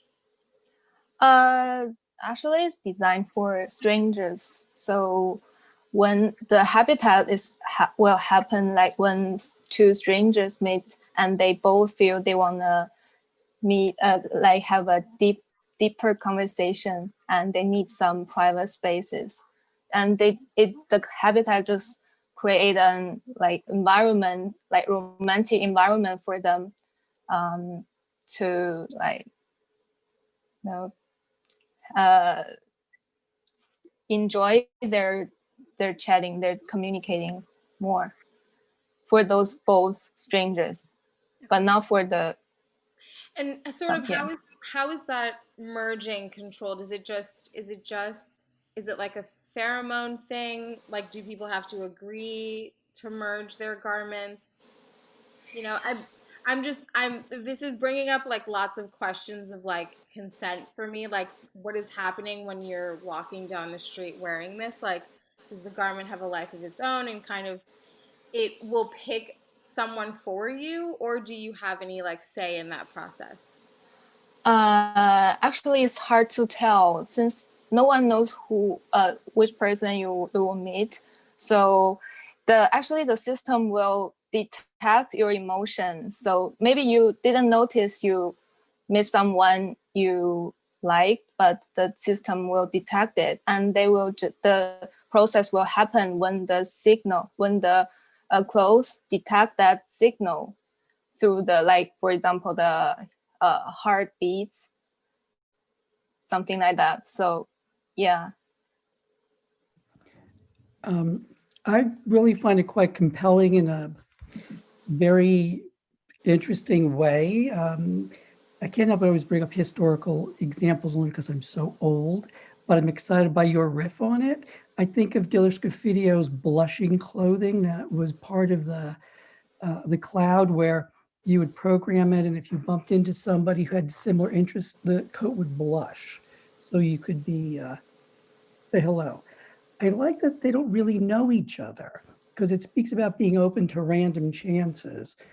I like your concept a lot of something that looks aesthetically inclined clothing, but it deploys into an occupiable space for chance meetings of intimacy, which I assume that there would be a consensual aspect to this.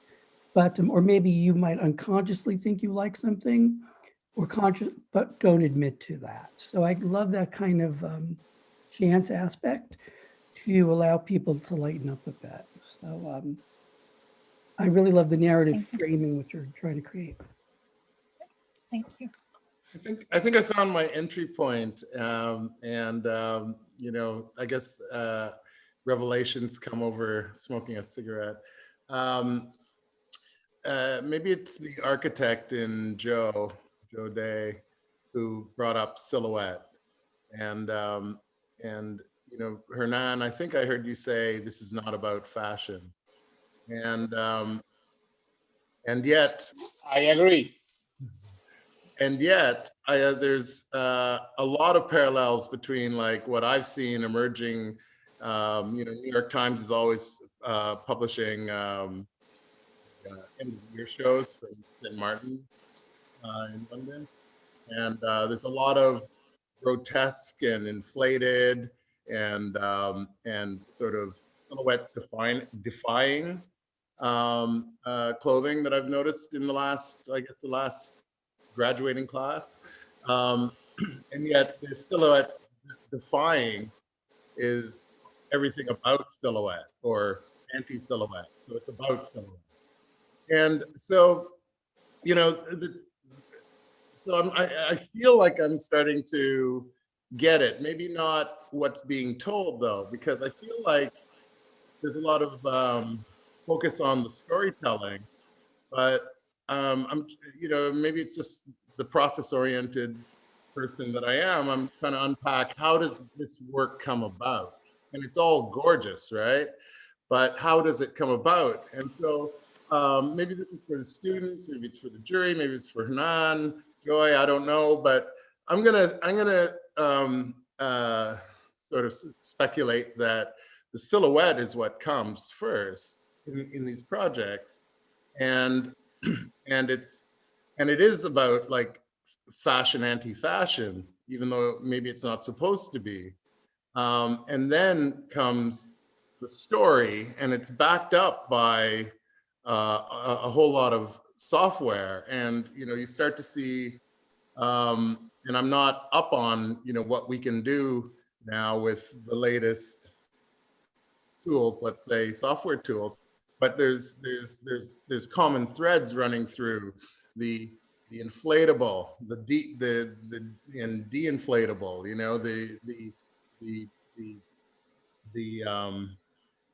the cloud skin, or the balloon form that's being extended, and like in the last project, a relationship between another kind of agglomeration of cloud forms. And so again, just to be more concise, is it silhouette first, story after, and software to enable? Is that what's taking place as far as process in the studio?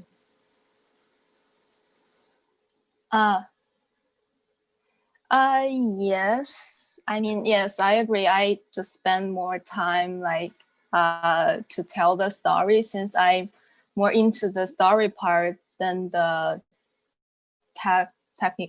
technical part.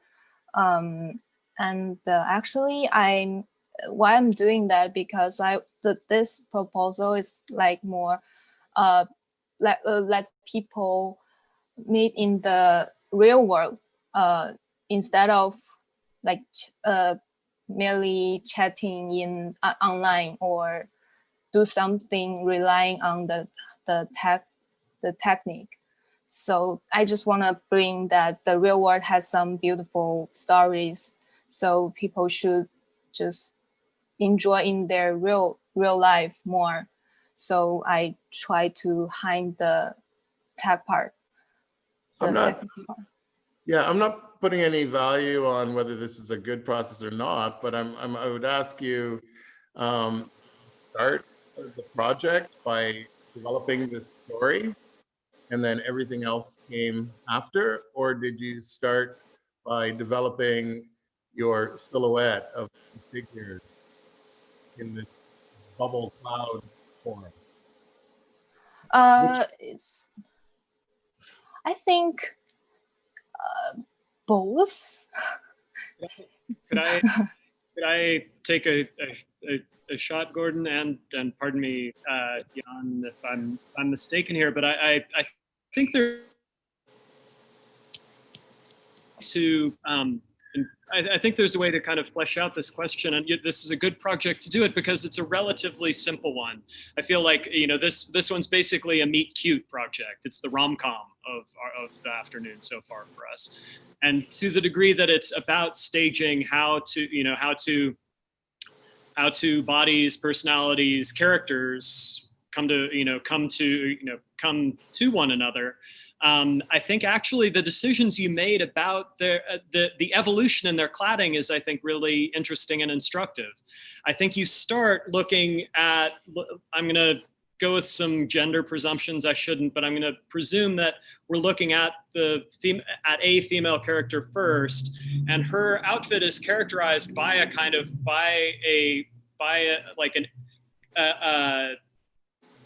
in that first passage, there's a kind of X to the composition of her attire before it expands.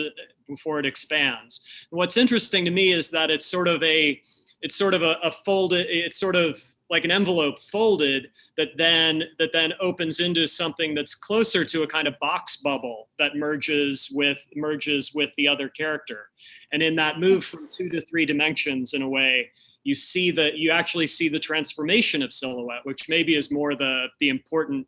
It's not so much a single outline, although that matters, but how each of these projects stages the transformation of silhouette that I think is really really critical to them. It is interesting to me how many of them assume a kind, at least for some period, they become a little bit like a thought bubble as costume. And that would be, quite a few of them have a moment where they become these sort of amorphous, larger volumes that in Sylvia Lavin's term, become emphatically no longer isomorphic. They no longer echo the body's form at all, but in fact become, as all of us are more familiar with, something closer to enclosure. And I think that play between in the role of the, and I think frankly that's where the studio touches ground pretty comfortably at in an architecture school. I also think actually in terms of design wise, it's probably the trickiest passage, but an enticing one at this stage of kind of filmic development. Yihan, your work reminds me a lot of the work of Behnaz Farahi. And she, returning to Natu's question about like desire, agency, attraction, how does one know when one is attracted to someone else? What does one see? The sense of mystery, all those things. I think that there's like a really rich territory here that could be really played out, if we were to have chapter 2 of this, which I would love to see. And I would just say I would resist the kind of overt color codification of genders, because immediately I was like, it's not really pink, it's sort of reddish pink, but it was like the blue and the pink. And in a way, my favorite moment was when we started to get this merging and marbleization, and it was like you couldn't say one or the other. There was no longer a binary. And I just think that would, I would even begin there, where the clothing, the garments that each of the individuals is wearing maybe raises questions about that, about like, what does it mean to assign gender? But I think that the way in which these come together and form this larger kind of collective or social space is a really beautiful moment. So yeah, it would just be a question about that. But I would definitely look at Behnaz Farahi's work if you have not already. Yeah, my take on the project is it's basically triggering a lot of questions, which is this a trailer of a longer movie, for instance? So are we just seeing the highlights of that movie, and there's kind of moments that we're missing and we want to watch the movie because it's so interesting? Is this actually like the final version of this film, right? This is really the sequencing. Is there a second one? Is there a trilogy coming? Is this didactic? Is this speculative? Is this science fiction, or is this fantasy? So there's all these kind of questions that are occurring. But then I was thinking, it's also, and I don't know, Anna, you might remember, it's sometimes in juries, we would take a model and just put it upside down, like it's a very postmodern, right, move. So, and that happens usually when it's not clear if it's a typology or if it's functional. So when it's very kind of ambiguous in its nature, and that's when you start to really find another position for what you're presenting. So I was just thinking, what if you play this thing backwards? Like, what happens if you play the film backwards? And would it totally change the narrative, the story? Would we understand it in a different light? And that could be something that would be interesting to just think about. But it's only possible because you give us so many speculations on what we're kind of engaging with. Yeah, I think the concept super interesting. It's like Tinder meets a cuttlefish, which I think is great. I think that for me, the two things that I was thinking about was just the aesthetics from the first form we saw to that larger cloud form. And there was a little bit of a gap for me between where we started and where we ended up. I also think that if we were to do the second movie, it would be interesting to look at, you were talking about the non-binary part. I think also just about the idea of what a relationship looks like as we move into the future. Is it always one-to-one? Is it 1-to-2? Is it a community? So I think that you could also look at this idea of what would it be if just it were two people? What would it be if it were a larger community of people? And is it romantic involvement? Is it cultural involvement? But I think that's something else worth exploring. but very cool idea. Thank you. Thank you. Thank you, Yihan. Good job. Thank you, Hernan. Let's move to the next one. All right, up next we have Shuo. Okay, let me share screen. Mhm.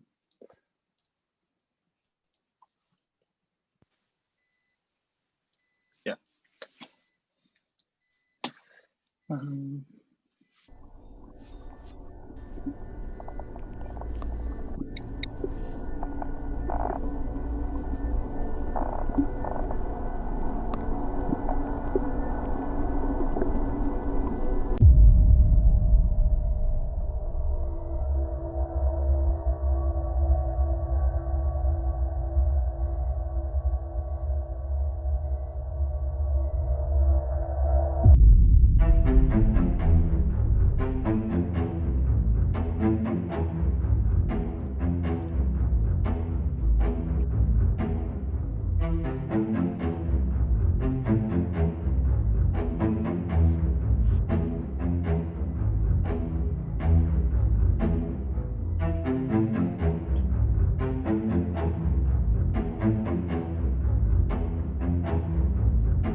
Okay. I just want to make sure did everybody hear the sound of the animations? Yes. Okay. This project explores the possibility of building in a variable forms in response to the continued change of the world, starting from the human body, clothes, and the natural environment. I use a new way to integrate the body structure and the habitat structure. I brought a simulation of nature into the design. I mainly use two chemical reactions. One is a CMIT reaction, and the second is the reaction between mercury and aluminum to produce hair-like things. In this process, my project has two main stages. The first stage is to generate aluminum objects through CMIT reaction to be worn on the body. The second stage is the reaction between mercury and aluminum. Even if we use a very small amount of mercury to react with aluminum, it can produce hair-like things that 5 to 6 times bigger than original. And this hair-like things is not only can be produced quickly, but also very easy to remove. In other words, aluminum products can be used multiple times to produce hair-like things. This kind of hair-like things also has a certain degree of the rigidity. By controlling the intensity of reactions, the thickness of the hair-like things can be produced to the shape, size, and the strength of the products, and obtain a variety of the garments and the habitats. For this project, I don't want this hair-like things to be used only once. which is harmful to the environment. Therefore, as shown in the video, I hope that by using chemical measures, these hair-like things can absorb the pollution water and become a base for flower growth and finally creating a better natural environment. Yeah, just like this.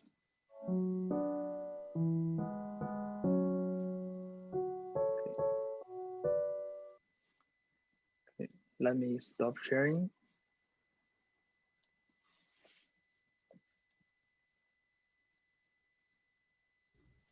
Thank you, Shu. Thank you. What would it feel like to wear something like this?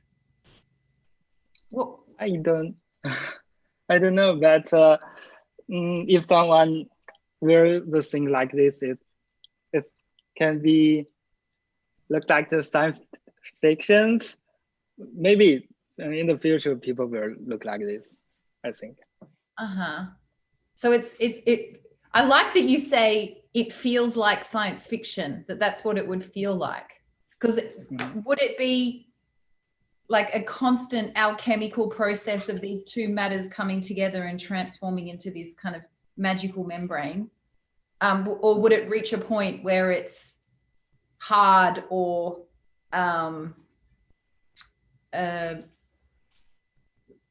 I guess rigid, but places to move? I'm just, because I think that in like up until now, we probably haven't, well, I haven't thought about the exact sensation of this thing. And I'm super interested in chemical reactions and solubles and non-solubles. So I wondered if that had entered your mind. Yeah.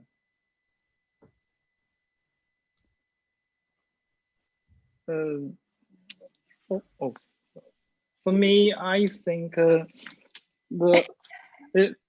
sorry about that. In my project, it have the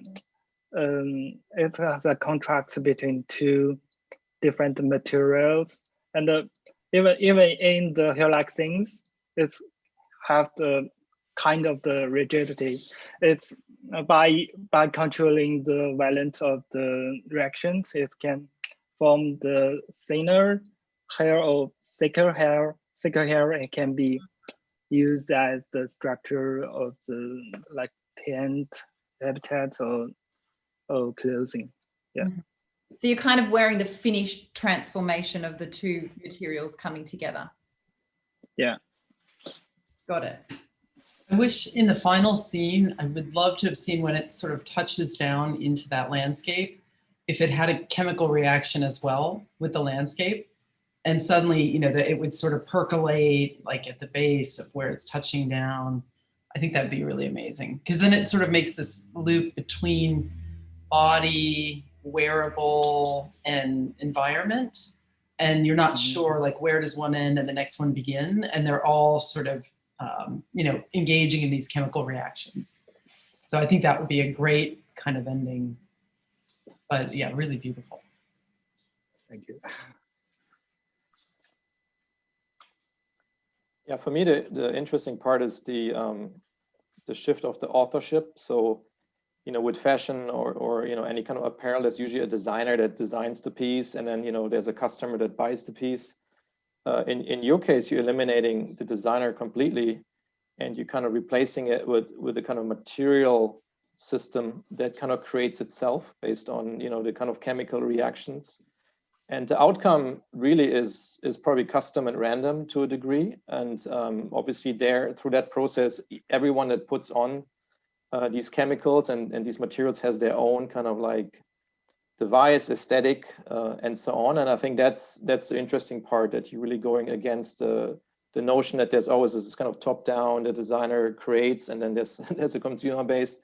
In this case, you probably go to Home Depot, pick up your own materials, and you kind of do it yourself in a way. So the diagram again flips from a top down to more like a bottom up system, which I think could be very interesting for the future of you know, fashion or apparel in general. Thank you.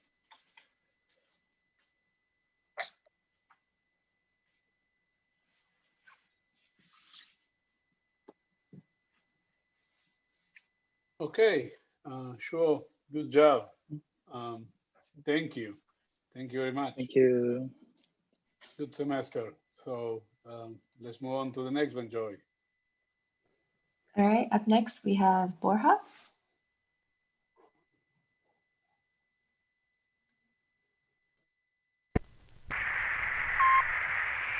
Okay, rolling.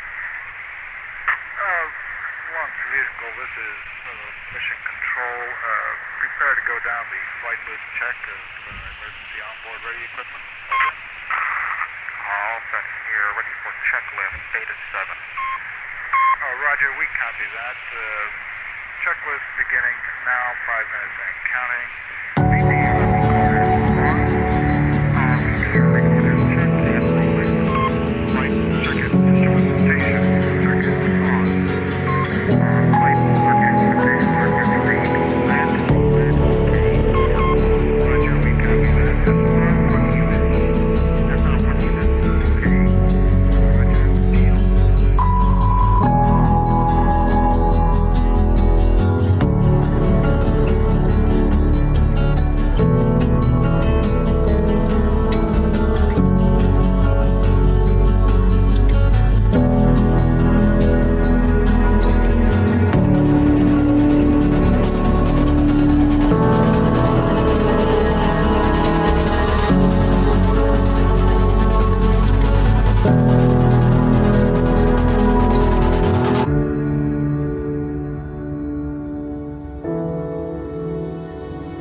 All right, so this project started from a fascination about kiteboarding.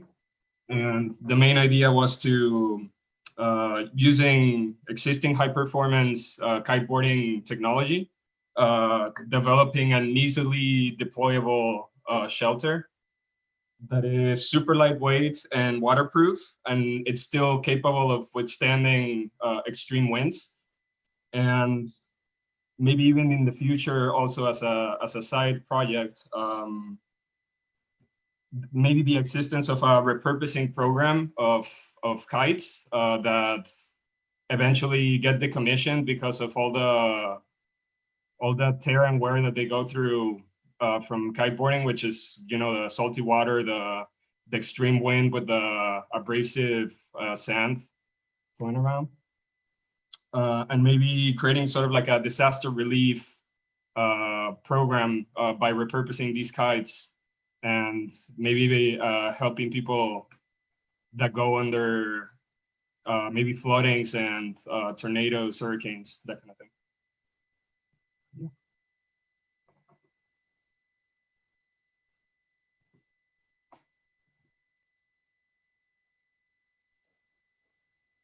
So is the final apparel, does it just take inspiration from the kiteboarding landscape, or is it functional? Does the apparel substitute for the actual kite?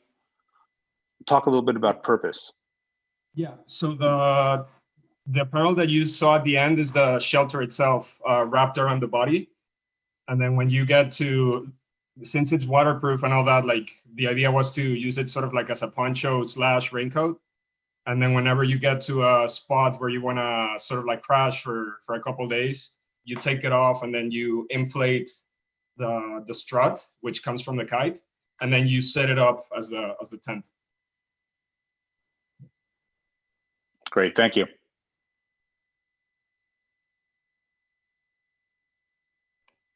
Actually, Issey Miyake had a line called "Final Home," which was about like sort of post-apocalyptic urban wear, kind of in a way, and a lot of nylon and a lot of zippers and like coats that you could stuff newsprint in to provide layers of insulation. It was called Final Home, but they actually had these garments that flipped from jacket to upholstery on flat cardboard folded furniture. So kind of similar.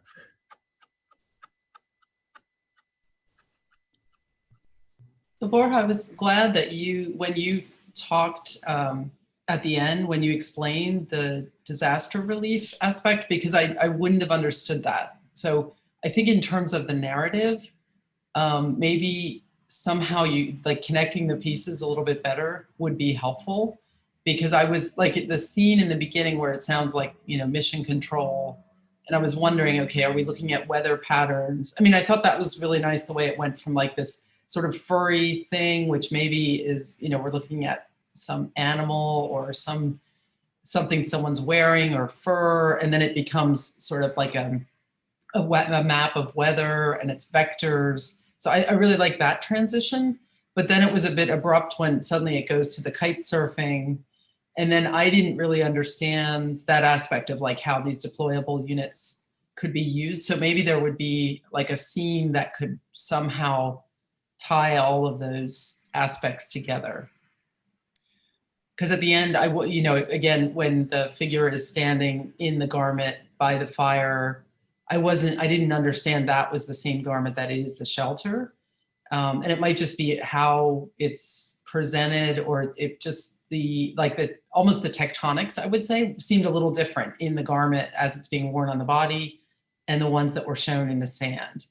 The other aspect of sand, I think, is fascinating, like the abrasive qualities that you could imagine, that would be another thing that you might think about, is the aging of these garments / structures over time, and how the wind blowing the sand against that would start to almost like sand away at that material, and how that could be almost embraced as a quality of aging that would, as a designer, you would sort of take that on board as well.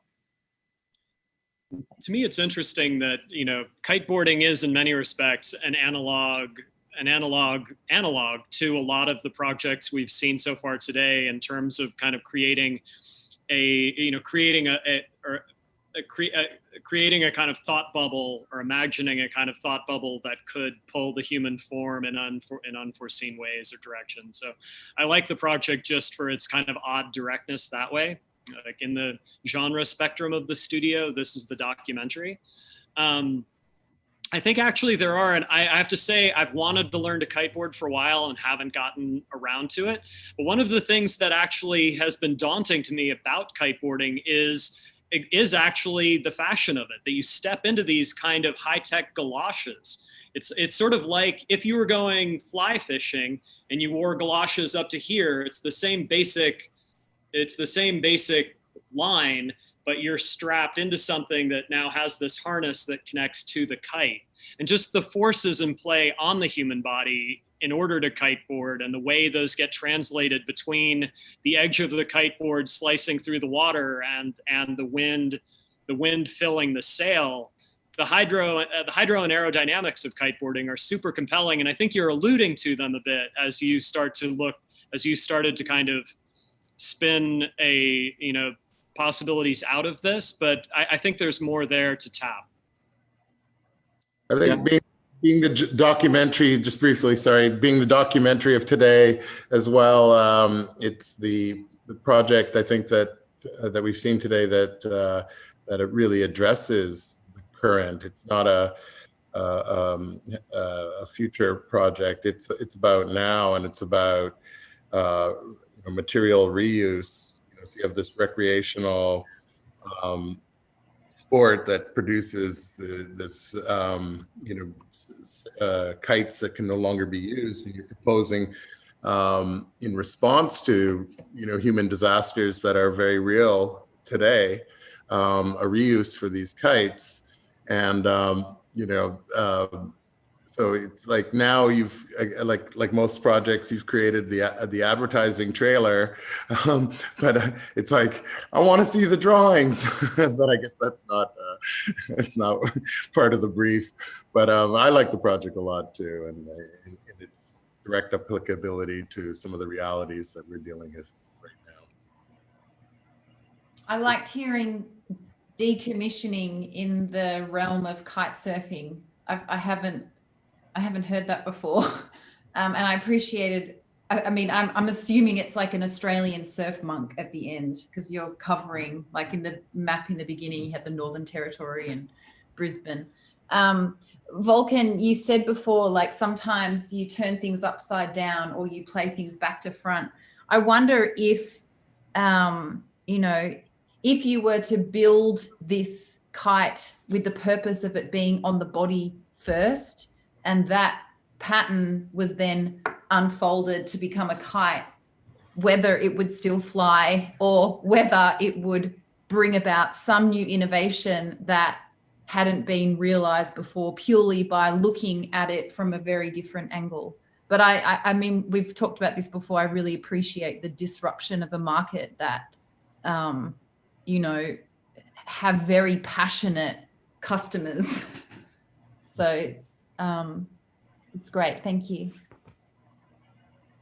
I just wanted to call to attention something I found really interesting at the end, Borja, when we see the sort of garment on the body, the scale of that, sort of Velcro material, or the stitching on that, like the weave it's huge. And so I found that really interesting, like how I guess that type of system translates when it's a tent versus when it's a kite. I don't know if that was like the sort of scalar jump in the materials was intentional. I guess I'm just wondering if you could sort of speak to that, even sort of how it was arranged on the body.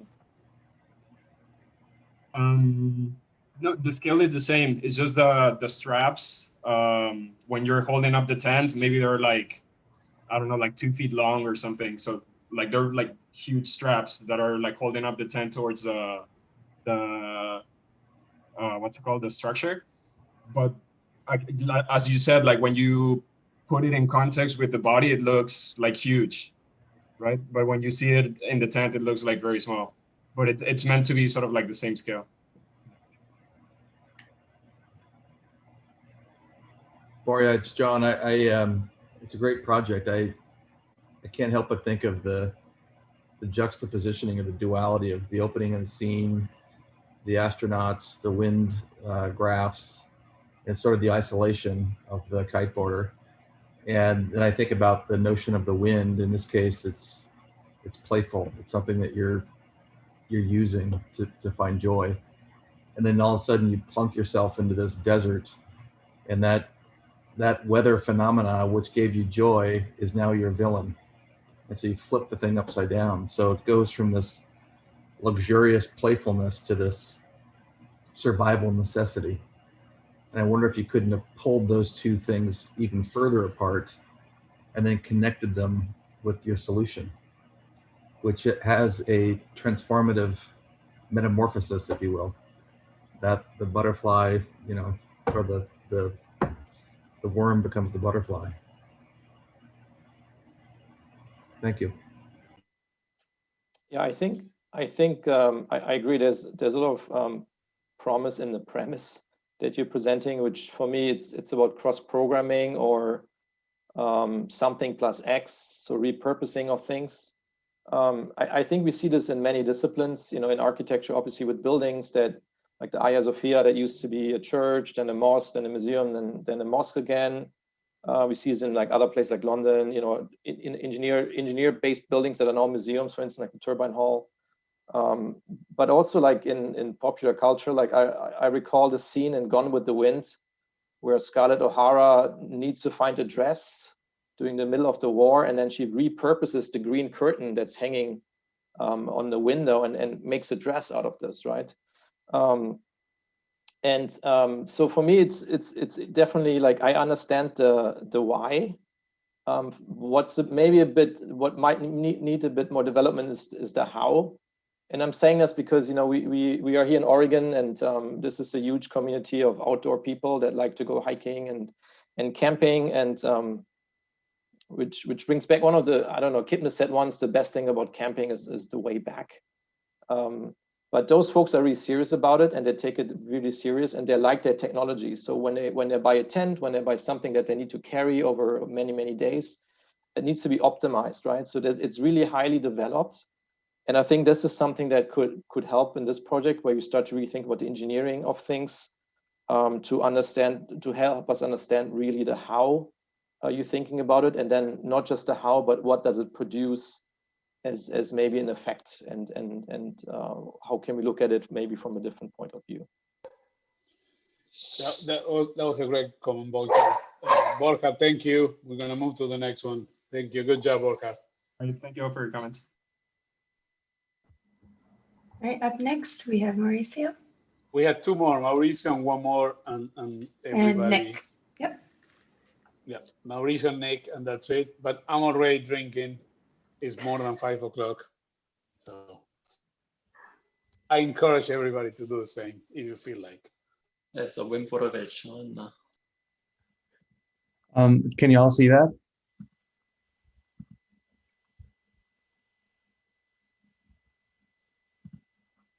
Yeah, we can see it. Also, there's no sound in the beginning of the clip, so I just want to make sure.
So I'm playing it back again with no sound.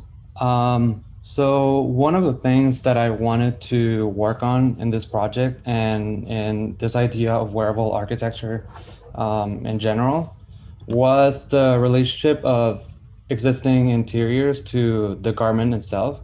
So I wanted to look into how we relate to interiors already, our notions of space, our notions of layout, division, and how the wearable could be used as a tool to build on that. Cardboard boxes are these generic objects that we are exposed to every day.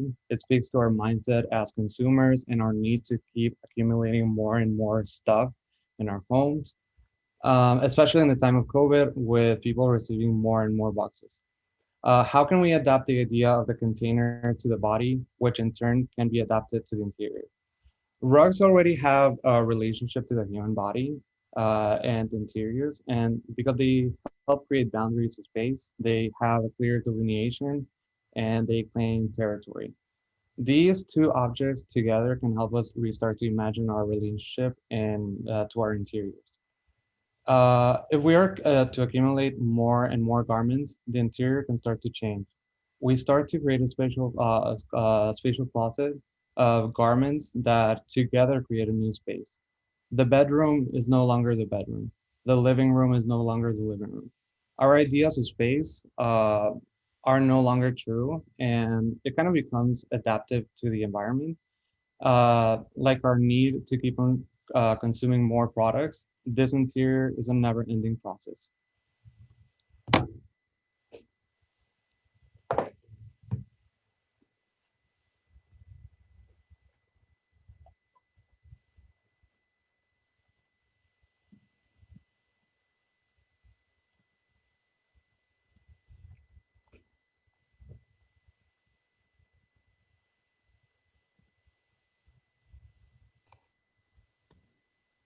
What brand is the pink and white? So it's not really a brand. It's just like another generic cardboard. I did use some brands, but I also chose to include brandless cardboard boxes. Gordon, I was thinking the same thing. This just opens up a whole new terrifying avenue of branding opportunities. Very scary.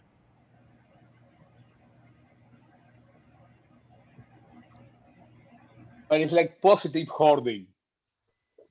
It's optimistic hoarding. Mauricio, I don't know if it was intentional. I suspect it was, but one of the experiences that I have is the peanuts that come out of those boxes and the static electric charges that stick to my body and my things around my house. And I can't stand them, but you've made me sort of reappraise the potential of them. And I find that quite clever, if that's okay, and quite fascinating to think about the things that I want to discard immediately is something I might covet later. Thank you.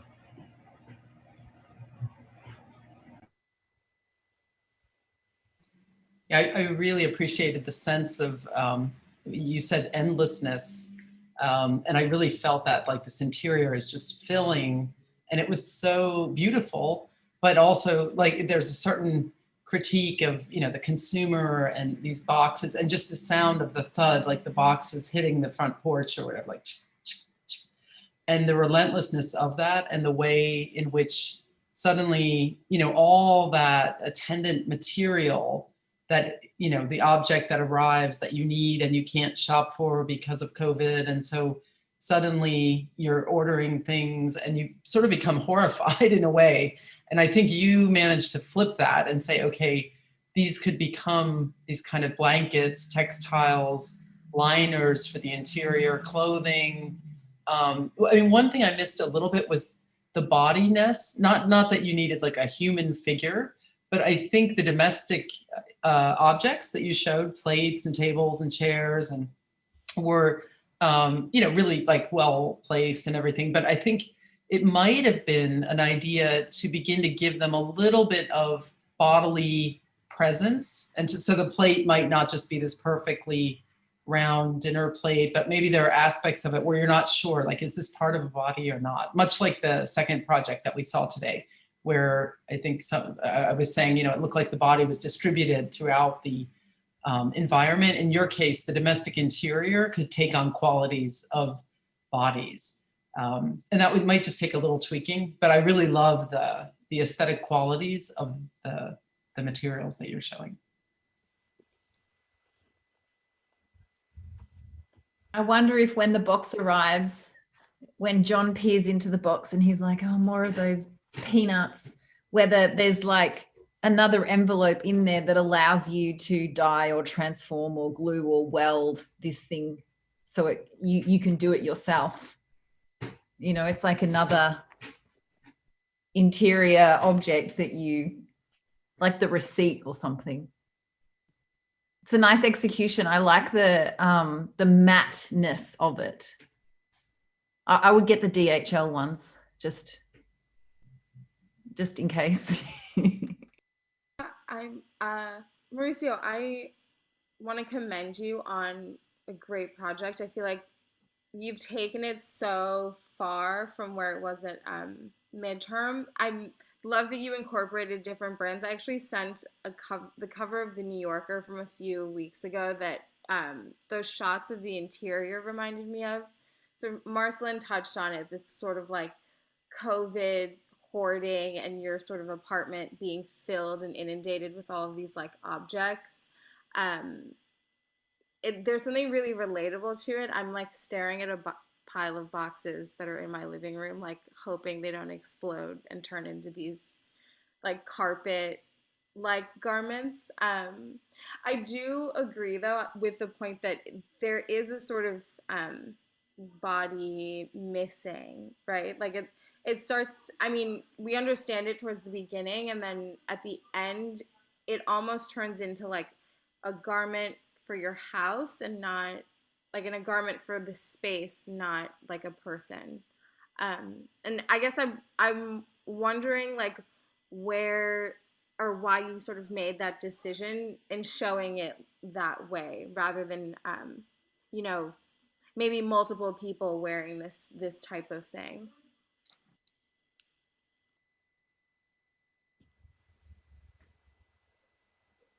I guess for me, it was more about being able to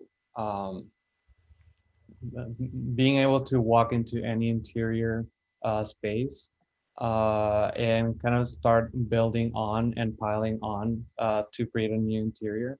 And it's kind of a reason why I chose to represent the interior as just like a clay model, because I didn't want it to be about that specific interior. I wanted it to be about like any place, any sort of room could be adapted to this. And like it could be, it's like a work in progress on your own. So it's not about, I feel like if I had put a person in there, it would have been about them, but it's really about anyone can take these boxes and start to place them and create a choreography to create this new interior.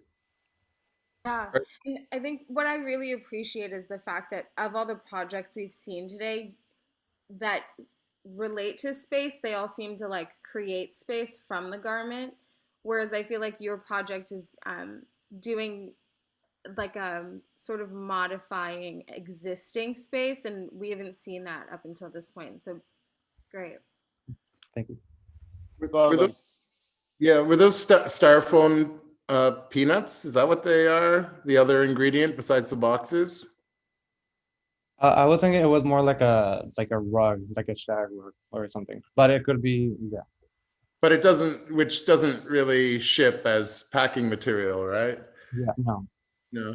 But I mean, it seems like now everything I get has these little inflatables that are joined in these long strings. And so I don't know how important it is to your project that you're taking actual shipping materials and then repurposing them. Maybe I'm reading it too straight, but you know, I haven't gotten peanuts in a long time, and it's been these inflatables. But it'd be interesting to see, you know, taking it further, let's say, what you could be doing with them. Now, what you've done with them, it's interesting, because it's very abstractly conceptual in a way. So you've altered space. Oh, that surface you can't walk on, or there's a pile here and it creates a different shape vocabulary for that very clean, you know, minimalist interior, but now it's got this mountainous landscape on it, right? It's very abstract.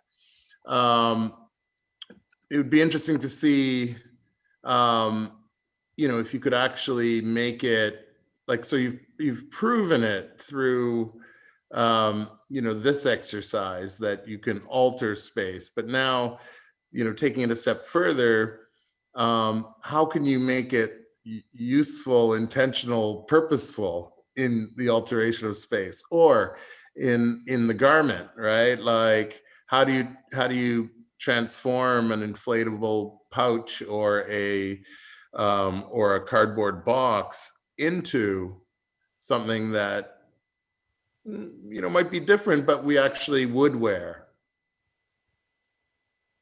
I'm just a little bit of a pragmatist, I guess. I mean, I was thinking also the inflatable that comes in, that could play. Sorry, Borja.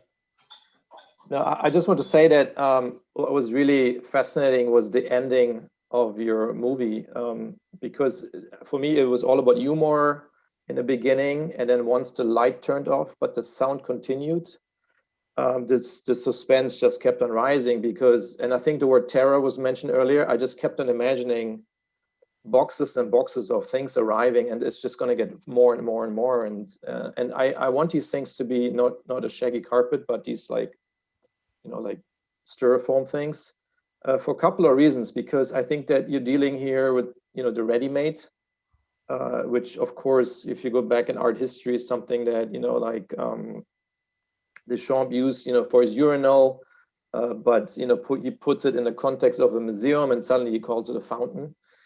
In your case, you know, you take the everyday object of things that we have. I mean, I have boxes and boxes of stuff right now with, you know, with things sitting around.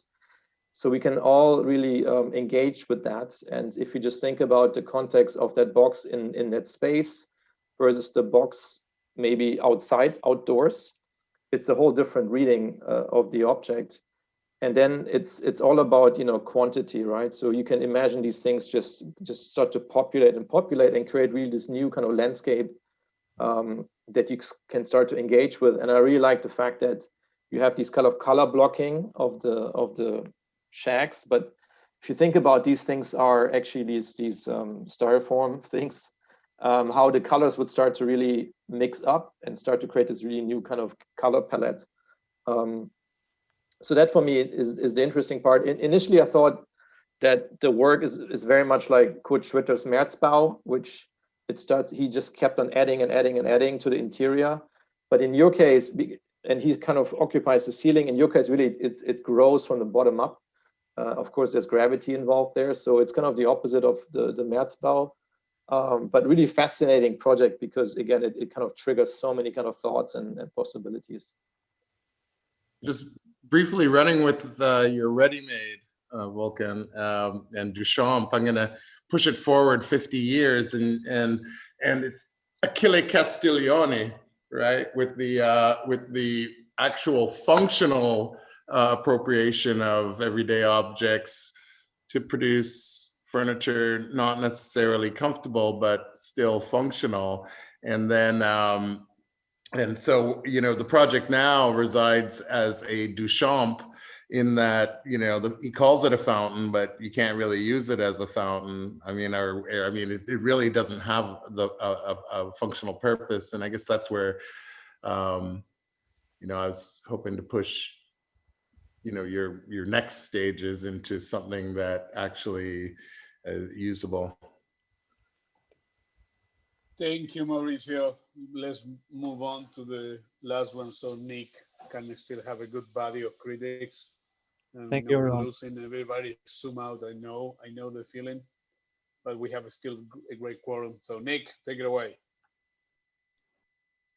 All right. Yeah, thanks everybody for staying on this long. I know I kept my video off for the same reason everybody else doesn't want to be on Zoom. I'm gonna share my screen real quick.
All right, I'm gonna let that play in the background. The origin of this project began on May 25th with the murder of George Floyd and many others. But these murders were a direct result of racism and police brutality. The Black Lives Matter movement has gained momentum in the form of protest with the demand for equality. However, during the wake of these peaceful protests, many political figures have used this opportunity to smear the purity conveyed by the movement by refocusing on looting and rioting. This deceiving account of the Black Lives Matter movement has led to the demand for national demobilization of the movement. They also have taken action by sending military police to dissolve the protest by any means necessary. Unfortunately, this has led to numerous accounts of violent, unjust police brutality. Many protesters then defaulted to protective gear in order to endure these militarized forces. The speculative design was conceived for protesters' protection, both physically and digitally, in the form of a multi-use blanket. The diverse utilization of this design allows the user to wear it as a cloak or deploy it as a medical tent. Some attributes of the design include protection from airborne menaces such as mace, tear gas, and even COVID-19, the impact protection from rubber bullets and batons, thermal protection from fires and hot canisters, and live video synchronization to a cloud or a portable device, and multiple AI sensors which lead to the mechanical fluidity of the movements that undulate on the body itself. The design reacts to the user's physical surroundings by the collection of sensorial system information deciphered by AI through machine learning. Some of these reactions include the prickling of the hairs when there's a presence of a toxic or airborne stimuli, and the undulating form transformations and displacements for those of close range to reduce the impacts through buffering. And these sensors kind of are predictive measures. So basically your sensors you can only see forward, where this AI kind of mechanics will sense everything from every angle. So if you get struck from behind or the side, it will react quickly in advance to predict these damages. And the device is purely a defensive mechanism for civilians and Black Lives Matter protesters to exercise their Second Amendment rights. And I purely understand that this is a really big blue sky idea with the highest technology. However, there is multiple concerns such as security, I was always jumping back and forth between, say, the video uploading synchronization into a cloud where maybe the wrong people get like access to it, but then it turns into the second kind of option where it's then a physical attachment to certain people in the crowd that then collect the data and then transfer it, because then it becomes a little bit too powerful for those individuals, and if they get caught in other kind of attributes. And then it doesn't also address all the actual framed issues, like this is not going to be cheap, so it's like a lot of money, so that means it's not going to be very accessible to a lot of people. They may be looking for more robust, cheaper kind of DUI or DIY kind of prototypes, where I'm actually working on doing so for the current state. And then having like the priorities and power dynamics all embedded into the political issues of this movement and this country itself. And then also the division between militarized and civilian, where things can get reappropriated, such as like the helmet for military versus, say, a bike helmet for civilians. So I'm really trying to switch this, have a more delicate take and product for the civilian themselves and the protester.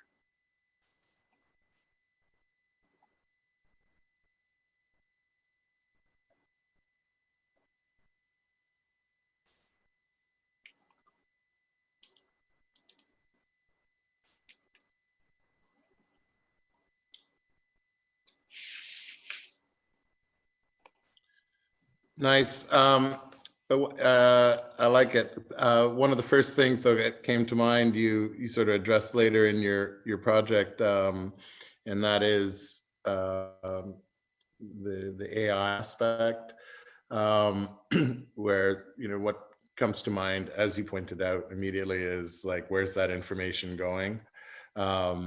Tracking people's locations and stuff, and then you raise expense, how accessible these things would be or not. I wonder to what extent you couldn't develop this as a low-tech solution, with no AI.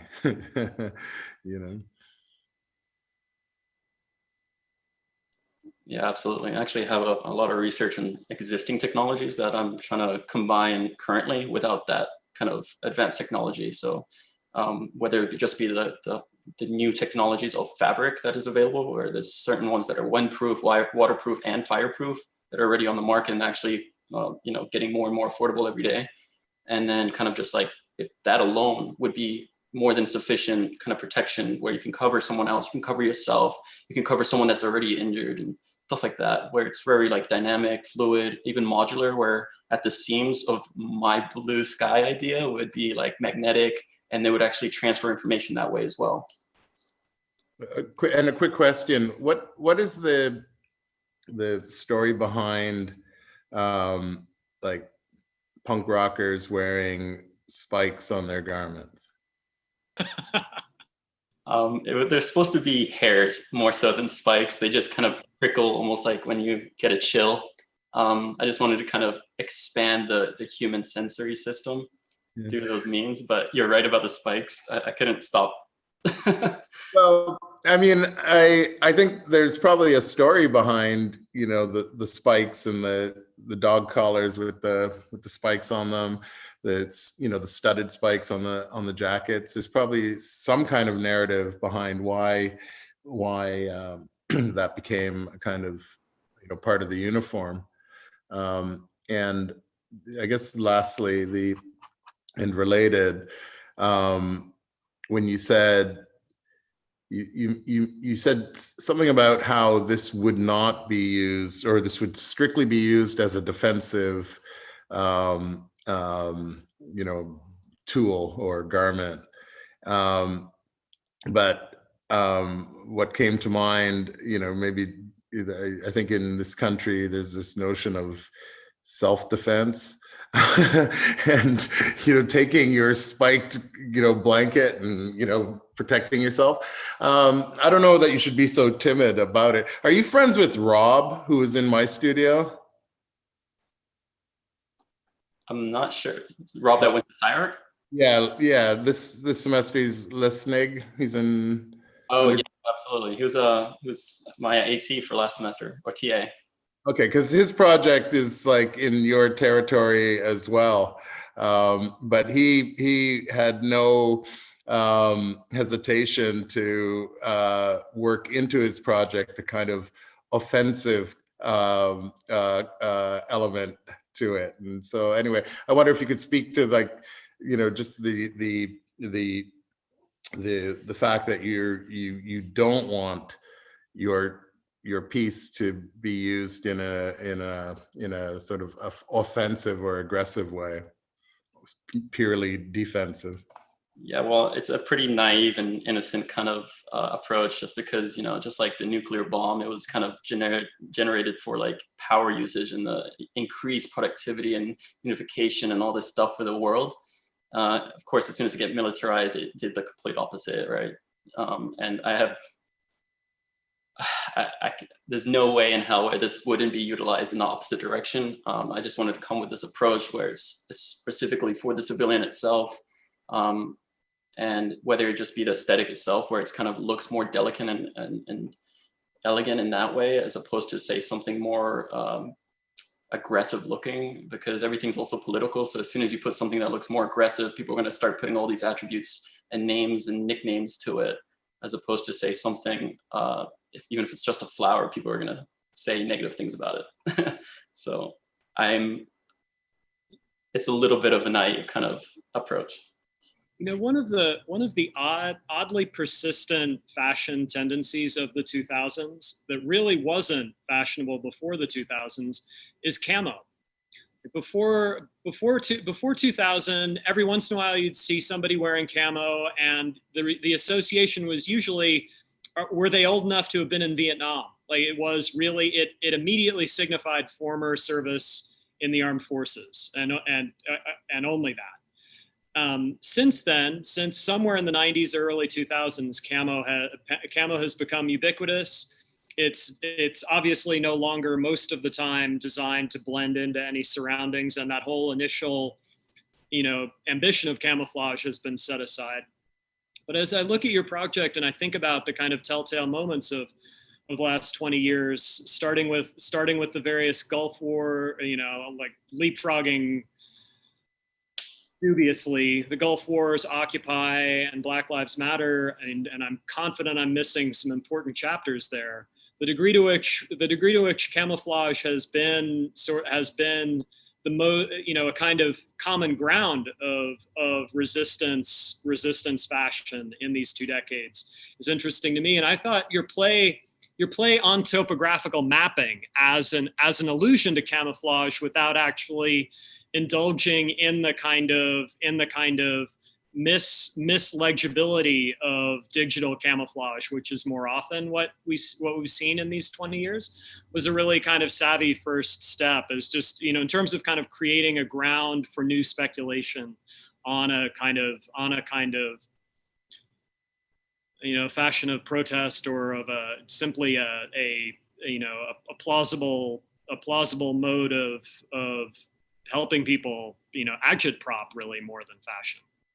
I just liked where you started and the way you moved from that methodically. I hope, I hope there's more mileage to this for you. But.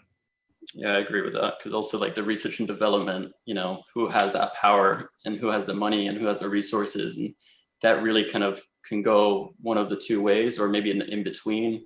Like it can get really messy or very clean at the same time, just depending on whose scope of intent it is. I guess I should just add finally, demographically, it's interesting how in this 20-year period, where different, who's been fighting which wars, or, and over the last couple of years, what demographics of protests do and don't overlap is and I thought actually I thought your approach has the effect of sort of more democracy and inclusion than in a very, very complicated terrain. I think you're off to a good start. Yeah, I completely agree with what you said. The issue is with this history, it is very literally whitewashed. There is a lot of misinformation, lack of information, there's a lot of stories not being told. So a lot of these protests and movements and et cetera historically are not even available, or what I think is actually truth is actually false. And it's gotten to the next step where I'm gonna have to really push forward, get in these smaller conversations with people where they kind of open up and kind of share this information, which would be otherwise private or kind of like wiped off the internet. Where, for example, I was on the Black Lives Matter movement website recently, as opposed to the beginning of the semester. There's a lot of things that have changed. And I would say a lot of things I was planning on utilizing as references or et cetera are no longer there. And so there's some kind of online data kind of expungement as well going on. So it's pretty intense in many ways. Nick, I would agree with the comments that it's really commendable the way you've taken the seriousness with which you've taken these questions, and how, usually when we talk about aesthetic issues, they seem to be separate from, there's this whole kind of binary between aesthetics and ethics. And I think you're really sort of creating a conversation around how might certain qualities, like this garment, it appears there are certain kind of voluptuous, soft qualities that would make it, I can't imagine, security forces or armed forces or saying, oh, we want to wear clothes that have all these like curvilinear lines. And I mean, to Gordon's point, the spike, that's sort of on the border of that. I mean, I read it more like whisker, like a hairy, soft, because they kind of bent.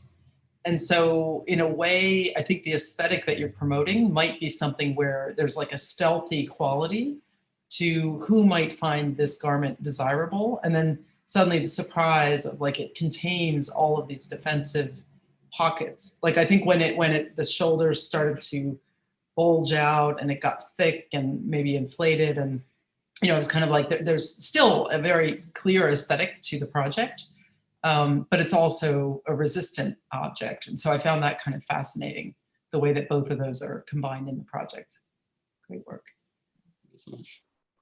Yeah, the project for me seemed first to be some type of uniform that the protesters obviously would put on to protect themselves, but also to associate themselves with the movement. But really, I think when you break it down, it becomes this interesting question between low tech and high tech. Blanket being something that's a very low tech kind of technology to kind of protect yourself from heat or other things of impact. And then high tech really thinking about how you use AI to kind of respond to certain kind of measures.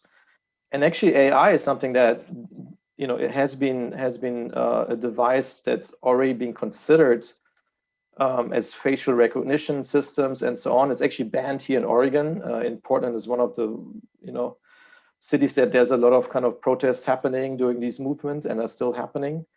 And Oregon banned it as a kind of technology to kind of protect really the protesters mainly. But if you think about these kind of two different constituencies kind of standing against each other, the police force and then maybe the protesters,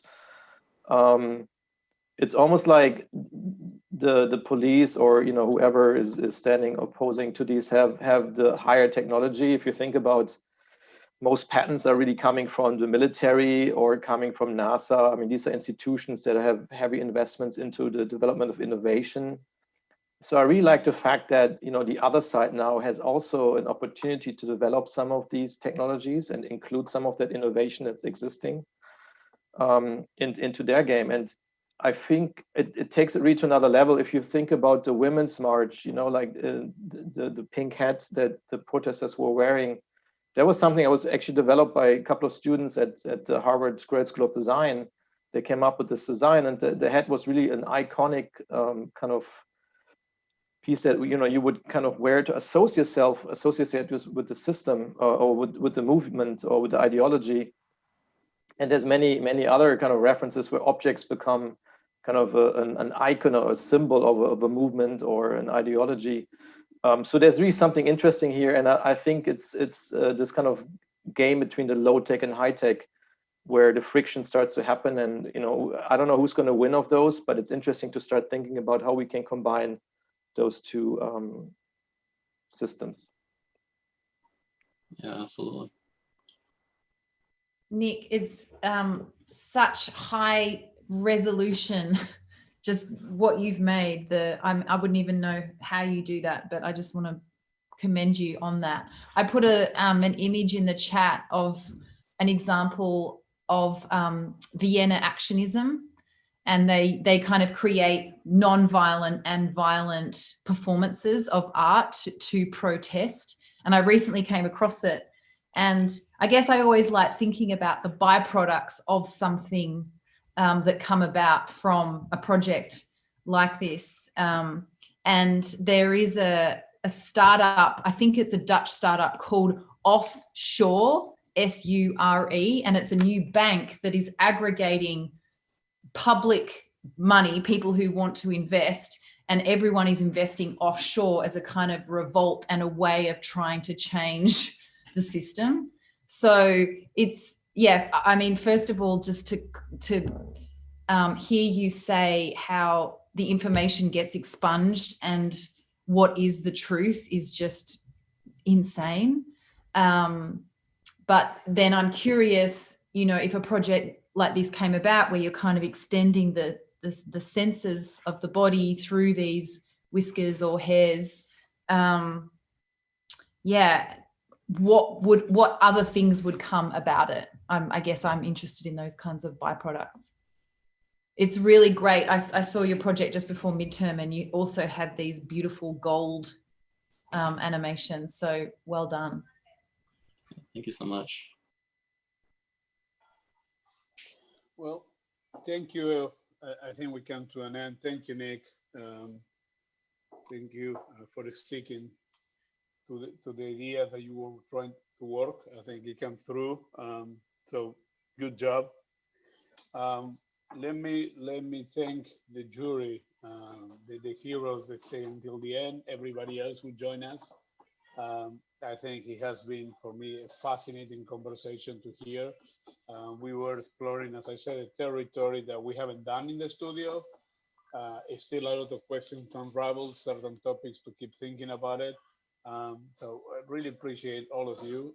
Thank you, Volkan. Great to have you with us. Gordon, Marceline, Joe, Natu, Lucy, I'll see you tomorrow in yours. I'm really looking forward to see what you and the students cook. And I want to thank especially Joy Day. She did a phenomenal job teaching the studio with me. Thank you, the students, for the work. It has been remarkable. I'll ask the students to hang around for 5 minutes. And so again, to the critics, thank you so much. Hopefully, we can do this in person soon, and we can all go for dinner or drinks or anything else. In the meantime, cheers to you. Happy holidays, and stay safe and healthy. And the students hang around.